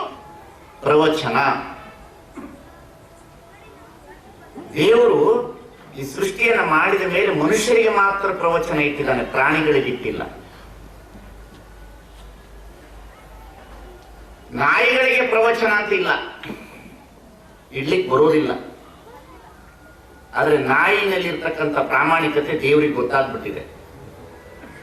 ಅದಕ್ಕಾಗಿ ಸಿಂಡಿಕೇಟ್ ಬ್ಯಾಂಕ್ನವರು ಎಂಬ್ಲಮ್ನ ಆಶಿಷನ್ ನಾಯಿನ ಇಟ್ಟುಕೊಂಡಿದ್ದಾರೆ. ಕಾರಣ ಏನಂದ್ರೆ, ತೆಗೆದುಕೊಂಡು ಹೋದಂತಹ ಸಾಲವನ್ನ ಪ್ರಾಮಾಣಿಕವಾಗಿ ನಾಯಿಯ ಪ್ರಾಮಾಣಿಕತೆಯು ಮನುಷ್ಯನಿಗೆ ಇರಲಿ ಅಂತ ಮಣಿಪಾಲ್ನವರು ಬೈಯವರು ಸಿಂಡಿಕೇಟ್ ಬ್ಯಾಂಕ್ ಎಂಬ್ಲಮ್ ನಾಯಿನ ಇಟ್ಟಿದ್ದಾರೆ. ಹಾಗಾಗಿ ಈ ಸೃಷ್ಟಿ ಒಳಗಡೆ ಪರಮಾತ್ಮ ಈ ಸೃಷ್ಟಿಯನ್ನು ರಚನೆ ಮಾಡ್ತಾನೆ. ಬಹಳ ಅತಿ ಅದ್ಭುತವಾಗಿ ರಚನೆ ಮಾಡಿದ್ದಾನೆ ಪರಮಾತ್ಮ ಈ ಸೃಷ್ಟಿಯನ್ನ. ಲೀಲೆಯಾದರೆ ಉಮಾಪತಿ, ಲೀಲೆ ತಪ್ಪಿದರೆ ಸ್ವಯಂ ಭುಜೇಶ್ವರ. ಬಹಳ ಅತಿ ಅದ್ಭುತವಾಗಿ ರಚನೆ ಮಾಡಿರ್ತಕ್ಕಂಥವನು ಪರಮಾತ್ಮ ಈ ಸೃಷ್ಟಿಯನ್ನ. ಜಗತ್ತಿನಲ್ಲಿ ಪ್ರೆಸೆಂಟ್ ಇವತ್ತಿನವರೆಗೂ ಸುಮಾರು 180 ತತ್ವಜ್ಞಾನಗಳು, ಸುಮಾರು ಪ್ರತಿಷ್ಠಿತ ಸುಮಾರು 45 ಧರ್ಮಗಳು, ಅನೇಕ ಮತಪಂಥಗಳು ಈ ಜಗತ್ತಿನಲ್ಲಿ ಕೇವಲ ಮನುಷ್ಯನ ಮೇಲೆ ಮಾತ್ರ ಪ್ರಯೋಗ ನಡೆದಿದೆ. ಅದು ಕೇವಲ ಆಧ್ಯಾತ್ಮದ ವಿಚಾರಧಾರೆಗಳಿಗೆಲ್ಲ ಮೇಲೆ ಅದು ಪ್ರಯತ್ನ ಆಗಿರ್ತಕ್ಕಂಥದ್ದು, ಪ್ರಯೋಗ ಆಗಿರ್ತಕ್ಕಂಥದ್ದು. ಅದು ತನು, ಮನ, ಆತ್ಮ ಈ ಮೂರರ ಮೇಲೆ ಪ್ರಾರಂಭ ಆಯಿತು. ಯಾವ ಧರ್ಮವನ್ನಾದರೂ ತೆಗೆದುಕೊಳ್ಳೋಣ, ಅದು ಇಸ್ಲಾಂ ಧರ್ಮವಾಗಲಿ, ಕ್ರೈಸ್ತ ಧರ್ಮವಾಗಲಿ, ನಾನಕ ಧರ್ಮವಾಗಲಿ, ಲಿಂಗಾಯತ ಧರ್ಮವಾಗಲಿ, ಶಂಕರನ ಮಠವಾಗಲಿ, ರಾಮಾನುಜರದಾಗಲಿ, ಮಾಧ್ವರದಾಗಲಿ, ಅಥವಾ ಇತ್ತೀಚಿನಲ್ಲಿ ಬಂದಿರತಕ್ಕಂಥ ಅನೇಕ ಮತಪಂಥಗಳಿರಲಿ, ಇವೆಲ್ಲವೂ ಸಹ ಪ್ರಯೋಗ ಮಾಡತಕ್ಕಂಥದ್ದು ಕೇವಲ ತನು, ಮನ, ಆತ್ಮ ಈ ಮೂರರ ಮೇಲೆ ಪ್ರಯೋಗ ಆಗುವುದು. ಇದನ್ನ ಮೀರಿ ಪ್ರಯೋಗ ಯಾವ ಧರ್ಮದಲ್ಲೂ ಸಹ ಒಂದು ಹೆಜ್ಜೆ ಮಹಾತ್ಮ ಇರ್ಲಿಕ್ಕಾಗುವುದಿಲ್ಲ. ಅದಕ್ಕಾಗಿ ನಾನು ಹೇಳ್ತಾ ಇರ್ತೇನೆ, the no man perfect, the no prophet perfect, is the God only perfect. ಈ ಜಗತ್ತಿನಲ್ಲಿ ಯಾವ ಮನುಷ್ಯನೂ ಪರಿಪೂರ್ಣರಲ್ಲ, ಯಾವ ಮಹಾತ್ಮರು ಪರಿಪೂರ್ಣರಲ್ಲ. ಮಹಾತ್ಮರ ತತ್ವ ವಿಚಾರಧಾರೆಗಳು ಪರಿಪೂರ್ಣ, ದೇವರೊಬ್ಬನೇ ಪರಿಪೂರ್ಣ. ದೇವರಿಗೆ ಮಾತ್ರ ಈ ಜಗತ್ತನ್ನು ಸೃಷ್ಟಿ ಮಾಡಿರ್ತಕ್ಕಂಥದ್ದು ಗೊತ್ತಿದೆ. ಅವನಿಗೆ ಮಾತ್ರ ಈ ಜಗತ್ತು ಹೇಗೆ ಸೃಷ್ಟಿ ಮಾಡಬಲ್ಲದು ಅನ್ನತಕ್ಕಂಥದ್ದಾಗಿದೆ. ಆದರೆ ಈ ಸೃಷ್ಟಿ ಹುಟ್ಟಿಲ್ಲ, ಹೊರಹೊಮ್ಮಿದೆ. ಹುಟ್ಟೋದು ಬೇರೆ, ಹೊರಹೊಮ್ಮೋದು ಬೇರೆ. ಬಹಳ ಜನ ಈ ಸೃಷ್ಟಿ ಹುಟ್ಟಿದೆ ಅಂತ ಹೇಳ್ತಾರೆ. ಹುಟ್ಟು ಇಲ್ಲ. ಯಾವುದಕ್ಕೆ ಹುಟ್ಟಿದೆ ಅದಕ್ಕೆ ಸಾವಿದೆ. ಈಗ ನಾನು ಹುಟ್ಟಿದ್ದೇನೆ, ನನಗೆ ಸಾವಿದೆ. ಮಹಾತ್ಮರೆಲ್ಲರೂ ಹುಟ್ಟಿದ್ದಾರೆ, ಅವರಿಗೆಲ್ಲರಿಗೂ ಮರಣ ಇದೆ. ದೇವರು ಹುಟ್ಟಿಲ್ಲ, ದೇವರು ಸಾಯುವುದಿಲ್ಲ. ಸೃಷ್ಟಿಯಾಗಿರ್ತಕ್ಕಂಥ ಜಗತ್ತು ನಮ್ಮ ಕಣ್ಣೆದುರಿಗೆ ನಶ್ವರವಾಗಿ ಕಾಣ್ತಾ ಇರ್ತದೆ. ಮತ್ತೆ ಅದು ವಿಜ್ಞಾನದ ತತ್ವದ ತಳಹದಿಯ ಮೇಲೆ ಪಳವಳಿಕೆಯಲ್ಲಿ ಉಗಮವಾಗ್ತಾ ಇರ್ತದೆ. ಬಹಳ ಅತಿ ಅದ್ಭುತವಾಗಿ ರಚನೆ ಆಗಿರ್ತಕ್ಕಂಥದ್ದು ಈ ಸೃಷ್ಟಿ ಪರಮಾತ್ಮನ ನಿಯಮದಲ್ಲಿ. ಯಾವ್ಯಾವ ತರದಲ್ಲಿ ಪರಮಾತ್ಮ ಈ ಸೃಷ್ಟಿಯನ್ನು ರಚನೆ ಮಾಡಿದ ಅನ್ನತಕ್ಕಂಥದನ್ನು ನೋಡಲಿಕ್ಕೆ ಪ್ರಯತ್ನ ಪಟ್ಟಾಗ ಎಲ್ಲ ಧರ್ಮದ ಹರಿಕಾರರಾಗಲಿ, ವೇದದ ಕಾಲದವರಾಗಲಿ, ಋಷಿಮುನಿಗಳಾಗಲಿ, ಪಾದರಿಗಳಾಗಲಿ, ಮೌಲಿಗಳಾಗಲಿ, ಸಿಖ್ ಧರ್ಮದ ನಾನಕರಾಗಲಿ, ಅರೋಡ ಪಂಥವಾಗಲಿ, ಸಿದ್ಧಾಂತ ಪಂಥವಾಗಲಿ, ಶರಣ ಸಿದ್ಧಾಂತವಾಗಲಿ, ಇವೆಲ್ಲವೂ ಪ್ರಯೋಗ ಆಗಿರ್ತಕ್ಕಂಥದ್ದು ಕೇವಲ ಆತ್ಮ ಮತ್ತು ದೇವರು. ಇವೆರಡರ ಮೇಲೆ ಜಿಜ್ಞಾಸೆ ನಡೆದಿರ್ತಕ್ಕಂಥದ್ದು, ಇವೆರಡರ ಮೇಲೆ ಪಾಠ ಪ್ರಾರಂಭ ಆಗಿರ್ತಕ್ಕಂಥದ್ದು.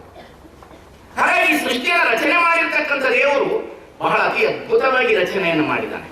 ಅದಕ್ಕಾಗಿ ಬೈಬಲ್ನಲ್ಲಿ ಹೇಗೆ ರಚನೆ ಮಾಡಿದ ಅನ್ನತಕ್ಕಂಥದ್ದು, it is Old Testament the New Testaments ಅಂತ ಎರಡು ಟೆಸ್ಟಿಮೆಂಟ್ಸ್ ಇದೆ ಬೈಬಲ್ ಧರ್ಮದಲ್ಲಿ, ಕ್ರೈಸ್ತ ಧರ್ಮದಲ್ಲಿ. ಅದರಲ್ಲಿ ಓಲ್ಡ್ ಟೆಸ್ಟಿಮೆಂಟ್ ನಲ್ಲಿ ಈ ರಚನೆ ಹೇಗಾಯಿತು, ಪರಮಾತ್ಮನಿಗೆ ಈ ಸೃಷ್ಟಿಯನ್ನು ರಚನೆ ಮಾಡಬೇಕನ್ನತಕ್ಕಂಥದ್ದನ್ನ ರಚನೆ ಎಲ್ಲಾ ಧರ್ಮದವರು ಹೇಳ್ತಾ ಬಂದಿದ್ದಾರೆ. ಆದ್ರೆ ಅದು ಬಹಳ ಕ್ಯೂರಿಯಾಸಿಟಿ ಬೈಬಲಿನಲ್ಲಿ ಬಂದಿರ್ತಕ್ಕಂಥದ್ದು. ಹೇಗೆ ಹೇಳ್ತಾರೆ ಅಂತಂದ್ರೆ, ಪರಮಾತ್ಮನಿಗೆ ಈ ಜಗತ್ತನ್ನು ಸೃಷ್ಟಿ ಮಾಡಬೇಕು ಅಂತ ಬಂತದ್ದು. ಈ ಸೃಷ್ಟಿಯ ರಚನೆಯನ್ನು ಕುರಿತು ಪ್ರಭುದೇವರ ಹತ್ರ ಕೇಳಿದ್ರೆ ಪ್ರಭುದೇವರು ಹೇಳ್ತಾರೆ, ಹಮ್ಮು ಬಿಮ್ಮುಗಳಿಲ್ಲದಂದು, ಸುರಾಳ ನಿರಾಳಗಳಿಲ್ಲದಂದು, ಶೂನ್ಯ ನಿಶೂನ್ಯಗಳಿಲ್ಲದಂದು, ಸಚರಾಚರಗಳು ರಚನೆಗೆ ಬಾರದಂದು, ಗುಹೇಶ್ವರ ನೀತೆಯಲ್ಲ ಇಲ್ಲದಂತೆ. ಅದನ್ನೆಲ್ಲ ಬಿಡಿಸಿ ಬಿಡಿಸಿ ಹೇಳ್ತೇನೆ ನಾನು. ಇವತ್ತು ಸುಮ್ಮನೆ ಒಂದಿಷ್ಟು ಪಾಠ ಅಷ್ಟೇ ಪ್ರಾರಂಭದಲ್ಲಿ. ಇವತ್ತು ಪ್ರಾರಂಭ ಅಂತೇಳಿ ಮಾತನಾಡ್ತಾ ಹೋಗ್ತಾನೆ, ಮುಂದೆ ಪ್ರತಿದಿನ ಇದರ ವಿಚಾರದಲ್ಲಿ ಬಿಡಿಸಿ ಬಿಡಿಸಿ ಎಳೆಯಾಗಿ ಹೇಳ್ತಾ ಹೋಗ್ತಾನೆ. ಎಷ್ಟು ಚೆನ್ನಾಗಿ ಪ್ರಭುದೇವರು ಹೇಳ್ತಾರೆ ಈ ಸೃಷ್ಟಿಯನ್ನು ಕುರಿತು, ಪರಮಾತ್ಮನನ್ನ ಕುರಿತು, ಪರಮಾತ್ಮ ಹೇಗೆ ರಚನೆ ಮಾಡಿದ ಈ ಸೃಷ್ಟಿಯನ್ನು ಅನ್ನತಕ್ಕಂಥ ಮಾತನ್ನು. ಬೈಬಲಿನಲ್ಲಿ ಎಷ್ಟು ಅತಿ ಅದ್ಭುತವಾಗಿ ರಚನೆಯನ್ನು ಕುರಿತು ಹೇಳ್ತಾರೆ ಅಂದ್ರೆ, ಪರಮಾತ್ಮನಿಗೆ ಈ ಸೃಷ್ಟಿಯನ್ನು ರಚನೆ ಮಾಡಬೇಕನ್ನತಕ್ಕಂಥ ಉದ್ಭವ ಉತ್ಪತ್ತಿ ಆಗಬೇಕು ಅನ್ನತಕ್ಕಂಥದ್ದು ಬಂದ ಕೂಡಲೇ ಏನು ಮಾಡದಂತೆ, ಸೋಮವಾರ ಏನು ಮಾಡದಂತೆ ಈ ಪ್ರಕೃತಿಯನ್ನ ಭೂಮಿಯನ್ನ ರಚನೆ ಮಾಡಿದಂತೆ, ಮಂಗಳವಾರ ನೀರನ್ನ ರಚನೆ ಮಾಡಿದಂತೆ, ಪೃಥ್ವಿ ಅಪ್ಪು ಮಂಗಳವಾರ, ಬುಧವಾರ ತೇಜ್ ಅಗ್ನಿಯನ್ನ ರಚನೆ ಮಾಡಿದಂತೆ, ಪೃಥ್ವಿ ಅಪ್ಪು ತೇಜ್.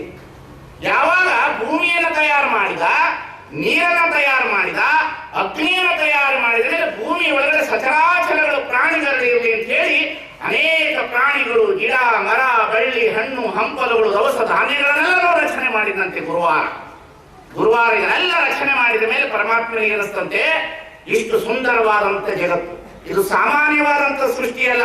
ಅದಕ್ಕಾಗಿ ಕುವೆಂಪು ಅವರನ್ನು ಮಾತನ್ನು ಹೇಳ್ತಾರೆ, ಪೃಥ್ವಿ ಇದು ಪುಣ್ಯದ ಆಲಯ, ಸ್ವರ್ಗವದು ಪರದೇಶ.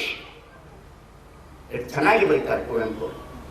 ಪೃಥ್ವಿ ಇದು ಪುಣ್ಯದ ಆಲಯ, ಇದು ದೇವರು ನಿರ್ಮಾಣ ಮಾಡಿರ್ತಕ್ಕಂಥ ದೇವಾಲಯ. ಇದು ಪೃಥ್ವಿ ಇದು ಪುಣ್ಯದ ಆಲಯ, ಸ್ವರ್ಗವದು ಪರದೇಶ.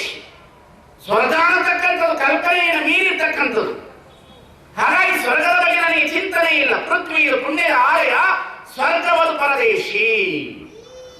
ಯಾವಾಗ ಪರಮಾತ್ಮ ಇದನ್ನೆಲ್ಲ ರಚನೆ ಮಾಡಿದ ಶುಕ್ರವಾರ ಪರಮಾತ್ಮನಿಗನಿಸ್ತಂತೆ, ಇಷ್ಟು ಸುಂದರವಾಗಿರ್ತಕ್ಕಂತಹ ಈ ಸೃಷ್ಟಿ ಒಳಗಡೆ ಎಲ್ಲವನ್ನ ರಚನೆ ಮಾಡಿದ್ದೇನೆ, ಪಶು ಪಕ್ಷಿ ಪ್ರಾಣಿಗಳನ್ನೆಲ್ಲರೂ ರಚನೆ ಮಾಡಿದ್ದೇನೆ. ಹಾಗಾದ್ರೆ ಮನುಷ್ಯ ಅನ್ನತಕ್ಕಂಥ ಒಬ್ಬ ವ್ಯಕ್ತಿಯನ್ನು ರಚನೆ ಮಾಡಿದ್ರೆ ಆಗಬಾರದು ಅನ್ನತಕ್ಕಂಥದನ್ನ ತಿಳಿದುಕೊಂಡು ಪರಮಾತ್ಮ ಏನು ಮಾಡಿದಂತೆ ತನ್ನ ಅಂಶೀಭೂತವಾದಂತ ಶಕ್ತಿ ಒಳಗಡೆ ಇಳಿದುಕೊಂಡು ಸೃಷ್ಟಿ ಒಳಗಡೆ ಒಂದು ಪುರುಷ ಪ್ರಧಾನವಾದಂತ ಪುರುಷನನ್ನ ರಚನೆ ಮಾಡದ ಅಂತ ಬರೀತಾರೆ ಬೈಬಲ್ನ.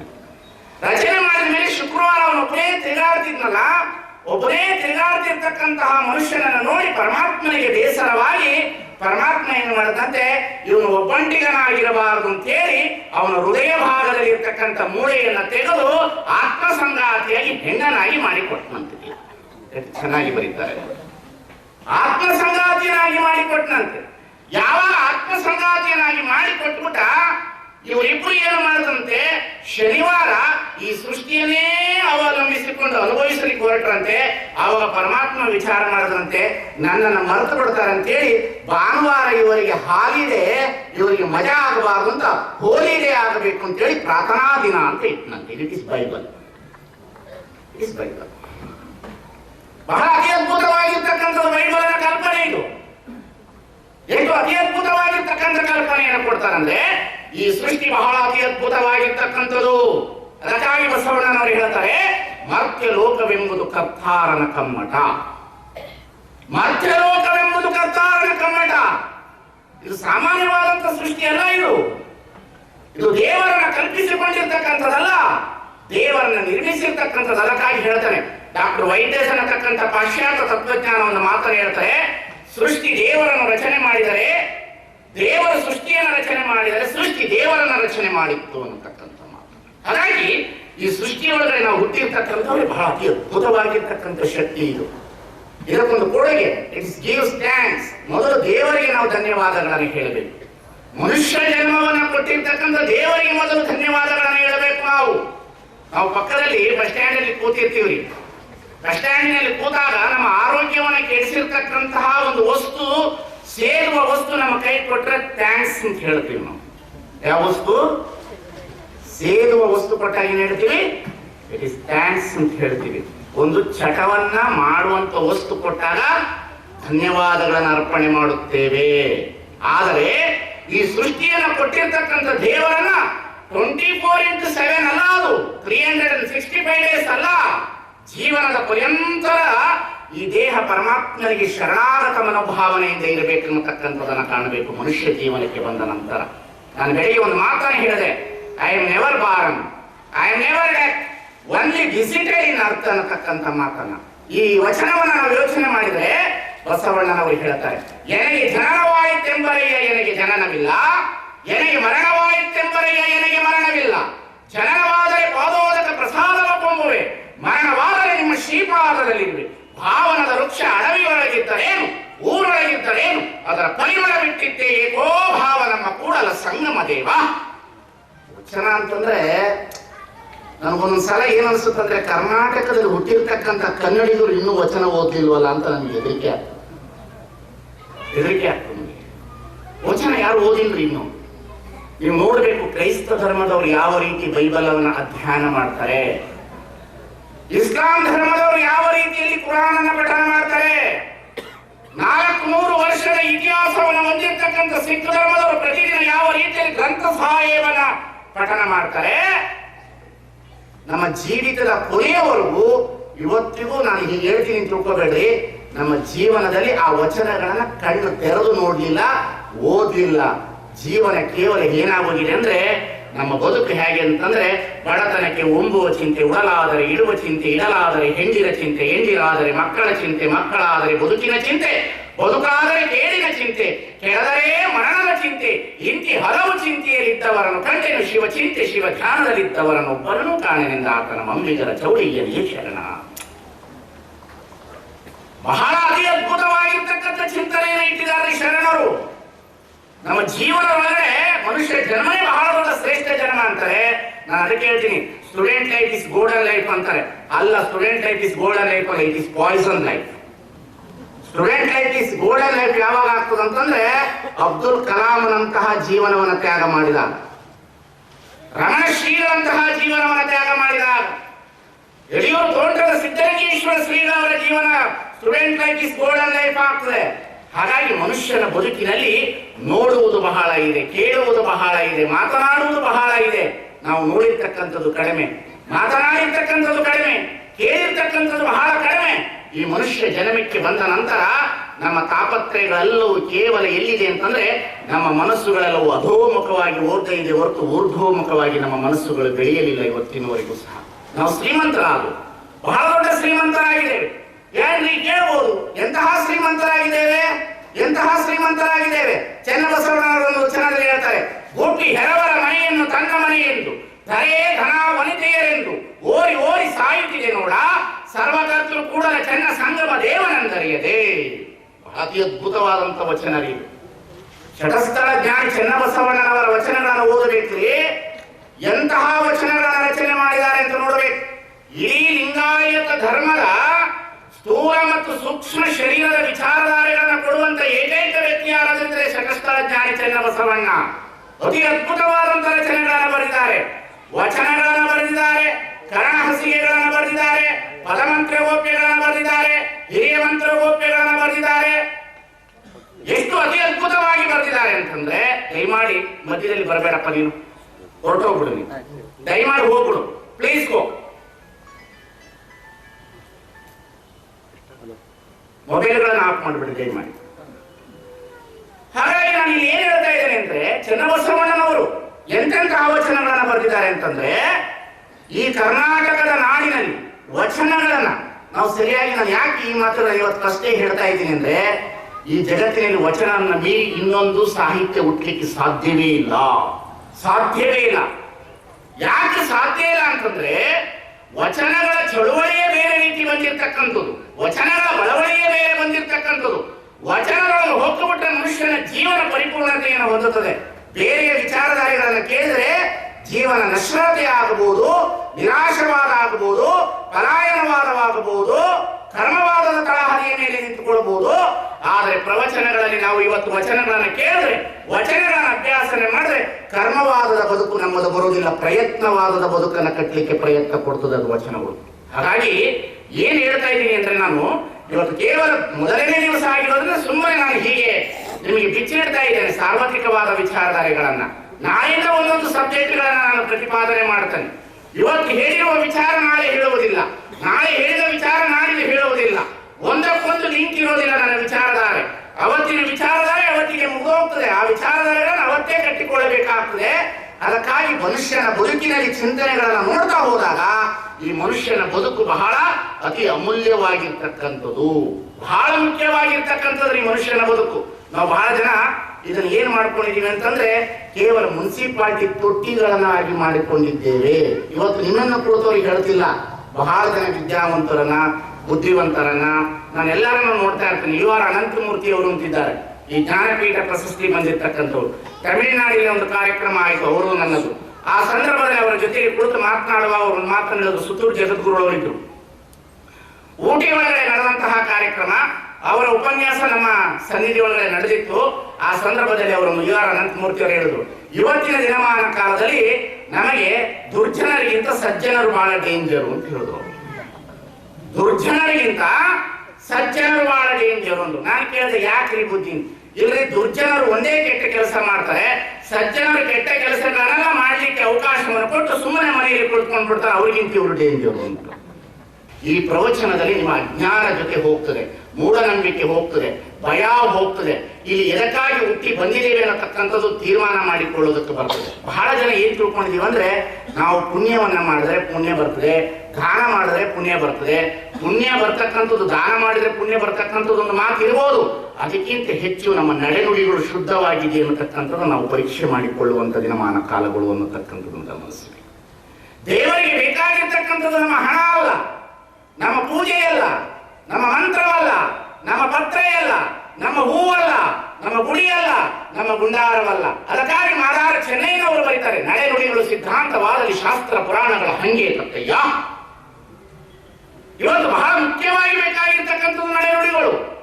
ಹಾಗಾಗಿ ಮನುಷ್ಯರ ಜೀವನಕ್ಕೆ ಈ ಜಗತ್ತಿನಲ್ಲಿ ಎಂತೆಂತಹ ಮಹಾತ್ಮರು ಎಂತೆಂತಹ ಮಾತುಗಳನ್ನು ಹೇಳಿ ಹೋಗಿದ್ದಾರೆ ಅಂತಂದ್ರೆ, ಇದನ್ನು ಇವತ್ತು ನಾವು ತೆರೆದು ನೋಡಬೇಕಾಗ್ತದೆ, ಓದಬೇಕಾಗ್ತದೆ, ವಿಚಾರಗಳನ್ನ ಅನುಭವಿಸಬೇಕಾಗ್ತದೆ. ಹಾಗಾಗಿ ಚೆನ್ನಬಸವಣ್ಣ ಹೇಳಿರ್ತಕ್ಕಂಥ ವಚನ ಎಷ್ಟು ಸುಂದರ ಇದೆ ನೋಡಿ. ಗುಬ್ಬಿ ಹೆರರ ಮನೆಯನ್ನು ತನ್ನ ಮನೆಯನ್ನು ಧರೆ ಧನವನಿತೆಯರೆಂದು ಓರಿ ಓರಿ ಸಾಯುತ್ತಿದೆ ನೋಡ, ಸರ್ವಕರ್ತರು ಕೂಡ ಚೆನ್ನ ಸಂಗಮ ದೇವನಂದರಿಯದೆ. ಈ ವಚನ ಒಂದು ವಚನ ಸಾಕ್ರಿ, ಇದೊಂದು ವಚನ ನಮ್ಮ ಜೀವನದಲ್ಲಿ ಅಳವಡಿಸಿಕೊಂಡು ಬಿಡೋಣ. ಬೆಳಗ್ಗೆ ಹೇಳ್ತದಲ್ಲ ಪೂಜ್ಯರು, ಸುಮ್ಮನೆ ಅದನ್ನ ನೆನೆಸ್ಕೊಂಡು ಹೋಗೋದು ಅಂತ. ಇದೊಂದು ವಚನ ಮಾಡೋದಪ್ಪ. ಗುಬ್ಬಿ ಹೆರರ ಮನೆಯೆಂದು ತನ್ನ ಮನೆಯೆಂದು ಧರೆ ಧನ ವನಿತೆಯರೆಂದು ಓರಿ ಓರಿ ಸಾಗುತ್ತಿದೆ ನೋಡ. ಬಹಳ ದೊಡ್ಡ ಮನೆ ಕಟ್ಟಿರ್ತೀವಿ ನಾವು, ಸುಮಾರು 1.5 ಕೋಟಿ 2 ಕೋಟಿ ರೂಪಾಯಿ ಮನೆ ಕಟ್ಟಿರ್ತೀವಿ. ಆ ಮನೆಯನ್ನ ಕಟ್ಟಿಕೊಂಡು ನಾವು ಇನ್ನೇನು ಉದ್ಘಾಟನೆ ಮಾಡಬೇಕು ಅಂತೇಳಿ ಅನೇಕ ಜನ ಪೂಜ್ಯರನ್ನ ಕರೆಸಿದ್ದೇವೆ. ಮಹಾತ್ಮರು ಬಂದಿದ್ದಾರೆ, ಬೀಗರು ಬಂದಿದ್ದಾರೆ, ಅನೇಕ ಜನ ಬಂದು ನಿಂತ್ಕೊಂಡಿದ್ದಾರೆ. ಆದ್ರೆ ಏನು ಮಾಡಬೇಕು, 2 ಕೋಟಿ ರೂಪಾಯಿನ ಮನೆ ಕಟ್ಟಿಕೊಂಡು ಎಲ್ಲ ಉದ್ಘಾಟನೆಗೆ ಕೊಡ್ತಿರ್ತಕ್ಕಂಥ ಸಂದರ್ಭದಲ್ಲಿ ಒಂದು ಸಣ್ಣ ಗುಬ್ಬಿ ಏನು ಮಾಡ್ತದೆ, ಎಲ್ಲಿಂದೋ ಹುಲ್ಲು ತಂದು 1 ಕೋಟಿ ರೂಪಾಯಿ ಕಟ್ಟಿರ್ತಕ್ಕಂಥ ಮನೆಯೊಳಗಡೆ ಕಣ್ಣು ಗೂಡನ್ನ ಕಟ್ಟಲಿಕ್ಕೆ ಪ್ರಾರಂಭ ಮಾಡ್ತದೆ. ಗುಬ್ಬಿ ಹೆರರ ಮನೆಯನ್ನು ತನ್ನ ಮನೆಯೆಂದು. ಗುಬ್ಬಿ ಏನು ಮಾಡಿದೆ, ಬೇರೆಯವರ ಮನೆಯನ್ನು ನನ್ನ ಮನೆ ಅಂತ ತಿಳಿದುಕೊಂಡು ಬಂದು ಅಲ್ಲಿ ಕಟ್ಟಲಿಕ್ಕೆ ಪ್ರಾರಂಭವಾಗಿದೆ. ಧರೆ ಧನ ವನಿತೆಯರೆಂದು ಓರಿ ಓರಿ ಸಾಯುತ್ತಿದೆ ನೋಡ. ಈ ಗುಬ್ಬಿ ಏನು ಮಾಡಿದೆ, ಯಾವ ರೀತಿಯಲ್ಲಿ ಬೇರೆಯವರ ಮನೆಯನ್ನು ನನ್ನ ಮನೆ ಅಂತ ತಿಳ್ಕೊಂಡಿದೆ, ಹಾಗೆ ಜೀವಾತ್ಮ ಅನ್ನತಕ್ಕಂಥ ಗುಬ್ಬಿ ಈ ಸೃಷ್ಟಿಯಲ್ಲಿ ಇರ್ತಕ್ಕಂಥ ಈ ಒಂದು ಪುಣ್ಯದ ಆಲಯವನ್ನ ನನ್ನ ಮನೆ ಅಂತ ತಿಳ್ಕೊಂಡು ಬಿಟ್ಟಿದ್ದೀವಿ ನಾವೆಲ್ಲರೂ. ಇದು ನನ್ನ ಮನೆ, ಇದು ನನ್ನ ಮನೆ, ಇದು ನನ್ನ ಹೆಂಡತಿ, ಇದು ನನ್ನ ಮಗ, ಇದು ನನ್ನ ಹೊಲ, ಇದು ನನ್ನ ಗಾಡಿ, ಇದು ನನ್ನದು, ಇದು ನನ್ನದು. ನಾನೆಂಬುದು ಅಹಂಕಾರ, ನೀನೆಂಬುದು ಮಾಯೆ. ನಾನೆಂಬುದು ಅಹಂಕಾರ, ನೀನೆಂಬುದು ಮಾಯೆ. ಇಲ್ಲಿ ಬಹಳ ಮುಖ್ಯವಾಗಿ ನಾವು ತಿಳಿದುಕೊಳ್ಳೋದು, ಈ ಸೃಷ್ಟಿಯೊಳಗೆ ದೇವರು ಕೊಟ್ಟಿರ್ತಕ್ಕಂಥದ್ದು ಇವೆಲ್ಲವೂ ಅನುಭವಿಸಲಿಕ್ಕೆ ಬಂದಿದೆಯೇ ಹೊರತು ನೋವನ್ನು ನಾವು ತಿಳಿದುಕೊಳ್ಳೋದಕ್ಕಾಗಿ ಬಂದವರಲ್ಲ. ಆದ್ರೆ ಮನುಷ್ಯ ಇವತ್ತು ಹೋರಿ ಹೋರಿ ಸಾಯ್ತಾ ಇದೆ, ಹೋರಿ ಹೋರಿ ಸಾಯ್ತಿದೆ. ಗುಬ್ಬಿ ಹೆರವರ ಮನೆಯನ್ನು ತನ್ನ ಮನೆಯೆಂದು ಬಂದು ಕಟ್ತದ ಹೋಗ್ತದೆ, ಕಟ್ಟುತ್ತದ ಹೋಗ್ತದೆ. ಎಷ್ಟು ಜನ ಕಟ್ಟಿಲ್ಲ ನಾವು, ಎಷ್ಟು ಮನೆಗಳನ್ನ ಕಟ್ಟಿಲ್ಲ ನಾವು. ನಮ್ಮ ಅಜ್ಜ ಕಟ್ಟದ, ನಮ್ಮ ಮುತ್ಯ ಕಟ್ಟದ, ನಾವು ಕಟ್ಟುದು, ನಮ್ಮ ಮಕ್ಕಳಿಗೆ ಕಟ್ಟಿದ್ದೇವೆ, ನಮ್ಮ ಮಕ್ಕಳಿಗೆ ಡಿಪಾಸಿಟ್ ಇಟ್ಟಿದ್ದೇವೆ. ಯಾವ ತಂದೆ ತಾಯಿಗಳು ಮಕ್ಕಳಿಗೆ ಡಿಪಾಸಿಟ್ ಇಟ್ಟಿದ್ದಾರೆ ಅವರು ತಂದೆ ತಾಯಿಗಳಲ್ಲ. ಯಾವ ಮಕ್ಕಳಿಗೆ ತಂದೆ ತಾಯಿಗಳು ಆಸ್ತಿ ಮಾಡಿಟ್ಟಿದ್ದಾರೆ ಅವರು ತಂದೆ ತಾಯಿಗಳಲ್ಲ. ಮಕ್ಕಳನ್ನೇ ಆಸ್ತಿಯನ್ನಾಗಿ ಮಾಡಿರ್ತಕ್ಕಂಥ ತಂದೆ ತಾಯಿಗಳು ಈ ಜಗತ್ತಿಗೆ ಬಹಳ ದೊಡ್ಡ ಶ್ರೇಷ್ಠತೆಯಲ್ಲಿ ಇರ್ತಕ್ಕಂಥವ್ರು ಅಂತಕ್ಕಂಥದ್ದನ್ನ ಬಹಳ ಚೆನ್ನಾಗಿ ಗಮನದಲ್ಲಿ ಇಟ್ಕೊಳ್ಬೇಕಾಗ್ತದೆ. ಕುಲ ಆತಾರ ಅದು ನನಗೆ ಗೊತ್ತಿಲ್ಲ. ನನಗೇನು ಗೊತ್ತದ? ಹಗಲ ಬೇರೆ ರಾತ್ರಿ ಬೇರೆ. ಹಗಲ ಬೆಳಕ ರಾತ್ರಿ ಕತ್ತಲ. ಬವಿ ಭತ್ತ ಎಡ್ಡ ಜಾತಿ. ಒಂದು ದೇವ ಮಾರ್ಗದಾಗ ಇದ್ದಿದ್ದು, ಒಂದು ಭೋಗ ಮಾರ್ಗದಾಗ ಇದ್ದಿತ್ತು. ಇಟ್ಟ ಇದಕ್ಕೆ ನಾ ಏನಂತನು ಬವಿ ಭತ್ತ ಅಂತನು. 15 ದಿನ ಆದಾಗ ಒಂದು ವಾರ ಅಂತನು ಅಂತ ಅವ್ರು ಅಂದ್ರೆ ಏನು ಮಾಡಿದ್ರು? ಎರಡು ಬೇರೆ ಬೇರೆ ಮಾಡಿದ್ರು. ಒಂದು ದೇವ ಮಾರ್ಗದಾಗಿದ್ದವರು, ಒಂದು ಭೋಗ ಮಾರ್ಗದಾಗಿದ್ದವರು. ಗುರುಗಳು ಭಾಳ ಹೇಳಿದರು. ಇಂಥ ಗುರುಗಳು ನಮಗೆ ದೊಡ್ಡದ ನಮ್ಮ ಪುಣ್ಯ. ಏನು ಅಂತ ಕೇಳಿದ್ರೆ ಎಲ್ಲಿ ಹೋಗ್ತಾರಲ್ಲ ಇದ್ದಕ್ಕಿದ್ದಂಗೆ ಹೇಳ್ತಾರ. ನಮ್ಗೆ ಹಂಗೆ ಹೇಳಕ್ ಆಗುದಿಲ್ಲ, ಯಾರಿಗೂ ಆಗುದಿಲ್ಲ. ಈಗ ಯಾರ ಮನೆಗೆ ಹೋದಾಗ ಅದು ಮನೆ ಹೆಂಗೆ ಕಳೆದಾಕೆ ಏನು ಚಲೋ ಅಂತಂದು ಹೋಗೋವ್ರ ನಾವು. ಈಗ ನಾವೇ ನಿಮ್ಮ ಮನೆಗೆ ಬನ್ನಿ, ನಾ ಹೆಂಗೆ ಅದನ್ನು ಏನು ಚಂದ ಇರತ್ತೆ ಅನ್ಬೇಕು ಆಗ್ತೈತಿ. ನೀನು ಕೆಟ್ಟ ಕರಗದಿ ಅಂದ್ರೆ ಹೆಂಗೆ ತಾಪ ಆಗ್ತೈತಿ? ಅದು ಎಲ್ಲರಿಗೂ ಹೇಳೋದು ಆಗುದಿಲ್ಲ. ಎಲ್ಲೋ ಒಬ್ಬರು ಗುರುಗಳು, ಎಲ್ಲೋ ಒಬ್ಬರು ರಾಜಕಾರಣಿಗಳು, ಎಲ್ಲೋ ಒಬ್ಬೊಬ್ರು. ಹಂಗೆ ಎಲ್ಲರೂ ಒಳ್ಳೆಯವ್ರಾದ್ರೆ ಸಮಾಜ ಹಿಂಗ್ಯಾಕೆ ಉಳಿತೈತಿ? ಈಗ ರಾಜಕಾರಣಿಗಳು ಏನೋ ಹೇಳ್ತಾರ, ಭಗವಂತ ಗೊಂಬಿ ಮಾಡಿದ್ದತ್ತ, ಮಾಡಿಟ್ಟು ಹೋಗಿದ್ದತ್ತ, ಗಣಪತಿ ಬಂದತ್ತ. ಯಾಕೆ ನಮ್ಮ ಅಪ್ಪ ಗೊಂಬಿ ಮಾಡಿಟ್ಟ ಅಂತ ಹೇಳಿ ಅವತ್ತನ್ನ ಭೂಮಿ ಮ್ಯಾಗ ಬಿಟ್ಟು ಬಿಟ್ಟತ್ತ. ಅವು ಭೂಮಿಗೆ ಬಂದುಬಿಟ್ಟು ಅತ್ತ. ಅವಾಗ ಭಗವಂತ ಬಂದು ಕೇಳಿದತ್ತ ಮಗ ಗಣಪತಿಗೆ, ಅವತ್ರ ಯಾಕೆ ಬಿಟ್ಟು ಅಂತ ಕೇಳಿದತ್ತ. ನೀನು ಇದು ಮತ್ತು ನೀ ಯಾಕೆ ಮಾಡಿಟ್ಟೆ ಅಂತ ಬಿಟ್ಟು ನಾನು. ಅವಕ್ಕೆ ನಾನು ಮಿದುಳು ತುಂಬಿಲ್ಲ, ಬುದ್ಧಿ ಹಾಕಿಲ್ಲ. ಅವು ಮಣಿಕಾರತೆ ಕಾಣ್ತಾವು, ಒಳಗೆ ಬುದ್ಧಿನ ಇಲ್ಲ ಅಂದ. ಹೋಗ ಅವತನ ತುಂಬ ಹೋಗ ಅಂದ.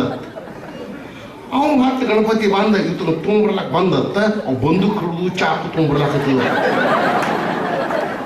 ಅವಾಗ ಮತ್ತೆ ಬಂದು ಹೇಳಿದತ್ತ, ಅವ್ರ ಚಾಕು ಮತ್ತು ಬಂದೂಕ ನನಗೆ ತಿರುಗಿ ತರ್ಲಾಕತ್ತಿ, ಅವ್ನು ಹೆಂಗೆ ಮಾಡಿ ಹೋಗೋದು ಬಿಡ ಅಂದತ್ತ.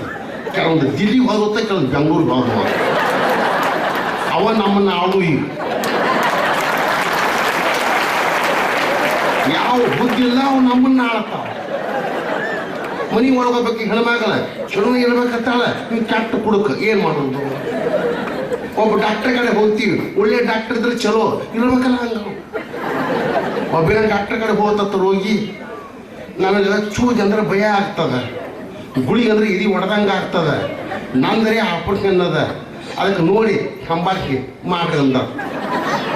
ಅವನು ಡಾಕ್ಟರ್ ಅಂದತ್ತ, ನಾ ಮಾಡೋದು ನೀನು ಇದ ಮೊದಲು ಪ್ರಥಮ ಆಪರೇಷನ್, ನೀನ ನಾನು ಸಂಭಾಳಿಸ್ಬೇಕಂದತ್ತ.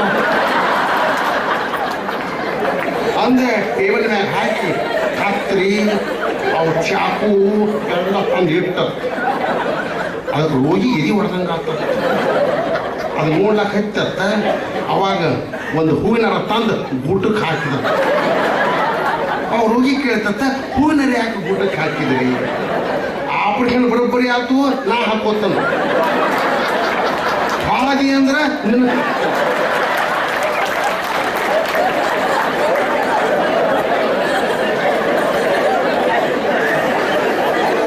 ಅಂತ ಡಾಕ್ಟರ್ ಅಂತ ಗುರುಗಳು ಸಿಕ್ಕ ನಮ್ಮ ಗತಿ ಏನು ಹೇಳ್ತಾರಲ್ಲ, ಗಲ ಮಾತಾಡದಕ್ಕಿ 3 ಗಳಿಗೆ ನುಂಗಿದ್ಲ, ಗಪ್ಪು ಕೂತಾಕಿ 3 ರೋಕ ನುಂಗಿದ್ಲ. ಹಂಗ ಗುರುಗಳು ಬೈತಾರ, ಹೇಳ್ತಾರ. ಎಷ್ಟು ಕಳಕಳಕ್ಕೆ ಐತಂದ್ರ ಸಮಾಜದ ಬಗ್ಗೆ ಭಾಳ ಕಳಕಳಿ. ಎಲ್ಲೇ ಹೋಗ್ರಿ ಇದ್ದಕ್ಕಿದ್ದಂಗ ಹೇಳ್ತಾರ. ನಾವು ಹಂಗಿಲ್ಲ, ಕಳಬೇಡ ಕೊಲಬೇಡ, ನನ್ನ ಮಾತ್ರ ಕೇಳಬೇಡ. ಅದಕ್ಕೆ ಮಾನ್ಯ ಅಪ್ಪಗಳಂದ್ರು ಭಾಳ ನಿಷ್ಠೂರ ಹೇಳ್ತಾರ. ಸಮಾಜವನ್ನು ತಿದ್ದಬೇಕಂತ ಕಳಕಳಿ ಅದ. ಎಲ್ಲಿ ಹೋಗ್ತಾರಲ್ಲ ಯಾವ್ರಿಗೆ ಆದ್ರೂ ಇನ್ನೂ ಜನ ಇಲ್ಲಿ ಕಡಿಮೆ, ಎಲ್ಲ ಕಡೆ ಜನ ಭಾಳ. ಈಗ ನೋಡ್ರಿ ಊರು ಹೊರಗಿದ ನಾವೇ ಚಾಲು ಮಾಡಿದ್ವು 4 ನಾಯಿ ಕೈತೆ ಬರ್ತಿದ್ದೀವಿ. ಎಷ್ಟು ಜನ ಅಂದ್ರೆ ಅವ್ರಿಗೆ ಏನು ಅಂದ್ರೆ ಒಳಗೆ ಹೊರಗೆ ಕರೆಂಟ್ ಇದ್ದಂಗೆ. ಯಾರ ಒಳಗೆ ಕರೆಂಟ್ ಹೊರದಾಗ ಇರ್ತದ, ಈಗ ಹೇಳ್ತಾರಲ್ಲ ಬೊಮ್ಮಣ್ಣವ್ರು, ಒಳಗೆ ಹೊರಗೆ ಒಂದೇ ಇದ್ರೆ ತಟ್ಟು ಜನ ಬಂದರು. ಅದಕ್ಕೇನಂತಾರೆ ಕರೆಂಟ್ ಅಂತ. ಅಂದ್ರೆ ಹೆಂಗೆ ಕಾಣ್ತದಂದ್ರೆ ಹಿಂಗೆ ನೋಡಿದೀವಿ ಅಂದ್ರೆ ನಮ್ಮ ಮುಖನ ನಮಗೆ ಕಾಣ್ತದ. ಗೊತ್ತಿರ್ಬೇಕು ಕರೆಂಟ್ ಎತ್ತರ ಹೇಳಿ. ಏನೋ ಒಬ್ಬ ಹಡಗ್ಲಾಕತ್ತಿದ್ದತ್ತ, ಒಂದು ಕರಡು ಹಿಗ್ತತ್ತ, ಆ ಕರಡಿದ್ರೂ ಗೊತ್ತಿಲ್ಲ ಅವ್ ನೋಡಿದತ್ತ, ನಮ್ಮ ಅಪ್ಪನ ಫೋಟೋ ಇಲ್ಲಿ ಹಾಕಿ ಬಿದ್ದತ್ತ ಅಂದು ತಂದು ಅದನ್ನ ಪೆಟ್ಟಿಗೆಯಾಗಿ ಇಟ್ಟತ್ತ. ಯಾವಾಗ ತೆಗೆದು ನೋಡುದು ಮತ್ತೆ ಅಲ್ಲೇ ಇರೋದು. ಹಾಡು ತಂದತ್ತ, ಏನ್ ತೆಗೆದು ನೋಡ್ತಾರೆ ದಿನ ಅದು ಆಕಿ ತೆಗೆದ್ರೆ ನೋಡಿದ್ದತ್ತ, ಆಕಿ ಗೊತ್ತಿಲ್ಲ ತಮ್ಮ ಕಾಣಿಸ್ತತ್ತ. ನನ್ಗಾನ ಮತ್ತಕ್ಕಿಂತ ಪ್ರೇಮ್ ಮಾಡಿದ ಅದು ಅಳ್ಳಾಕತ್ತಿಲ್ಲ. ಆ ಬಳಿಕ ಮನ್ಯಾಗ ಹೋಗಿ ಮನ್ಯಾಗ ಮುದುಕಿ ಮುಂದೆ ಅಳ್ಳಾಕತ್ತಿಲ್ಲ. ನನ್ನ ಜೀವನನ ಹಾಳಾಯ್ತು, ಏನು ಮಾಡೋದು ನನ್ನ ಹಣಿಬಾರ. ನಿನ್ನ ಮೊಮ್ಮಗ ಹೋಗ್ಬೇಕು, ಹೆಣ್ಮಗಳು ನನಗೆ ಇಟ್ಕೊಂಡು ನಾನು ನೋಡಿ ಚಲೋ ಹೆಣ್ಮಗಳು ಎಷ್ಟು ಚಂದದಾಳ ನೋಡ ಅನ್ನೋದ. ಅದು ಮುದುಕಿ ನೋಡ್ಕೊತ ತನ್ನ ಮುಖನ ಕಾಣೋದಲ್ಲ, ಅದಕ್ಕೂ ಗೊತ್ತಿಲ್ಲ. ಇಟ್ಕೊಂಡು ನಾನು ಮುದುಕಿನೇ ಕಟ್ಕೊಂಡ ಅಂತ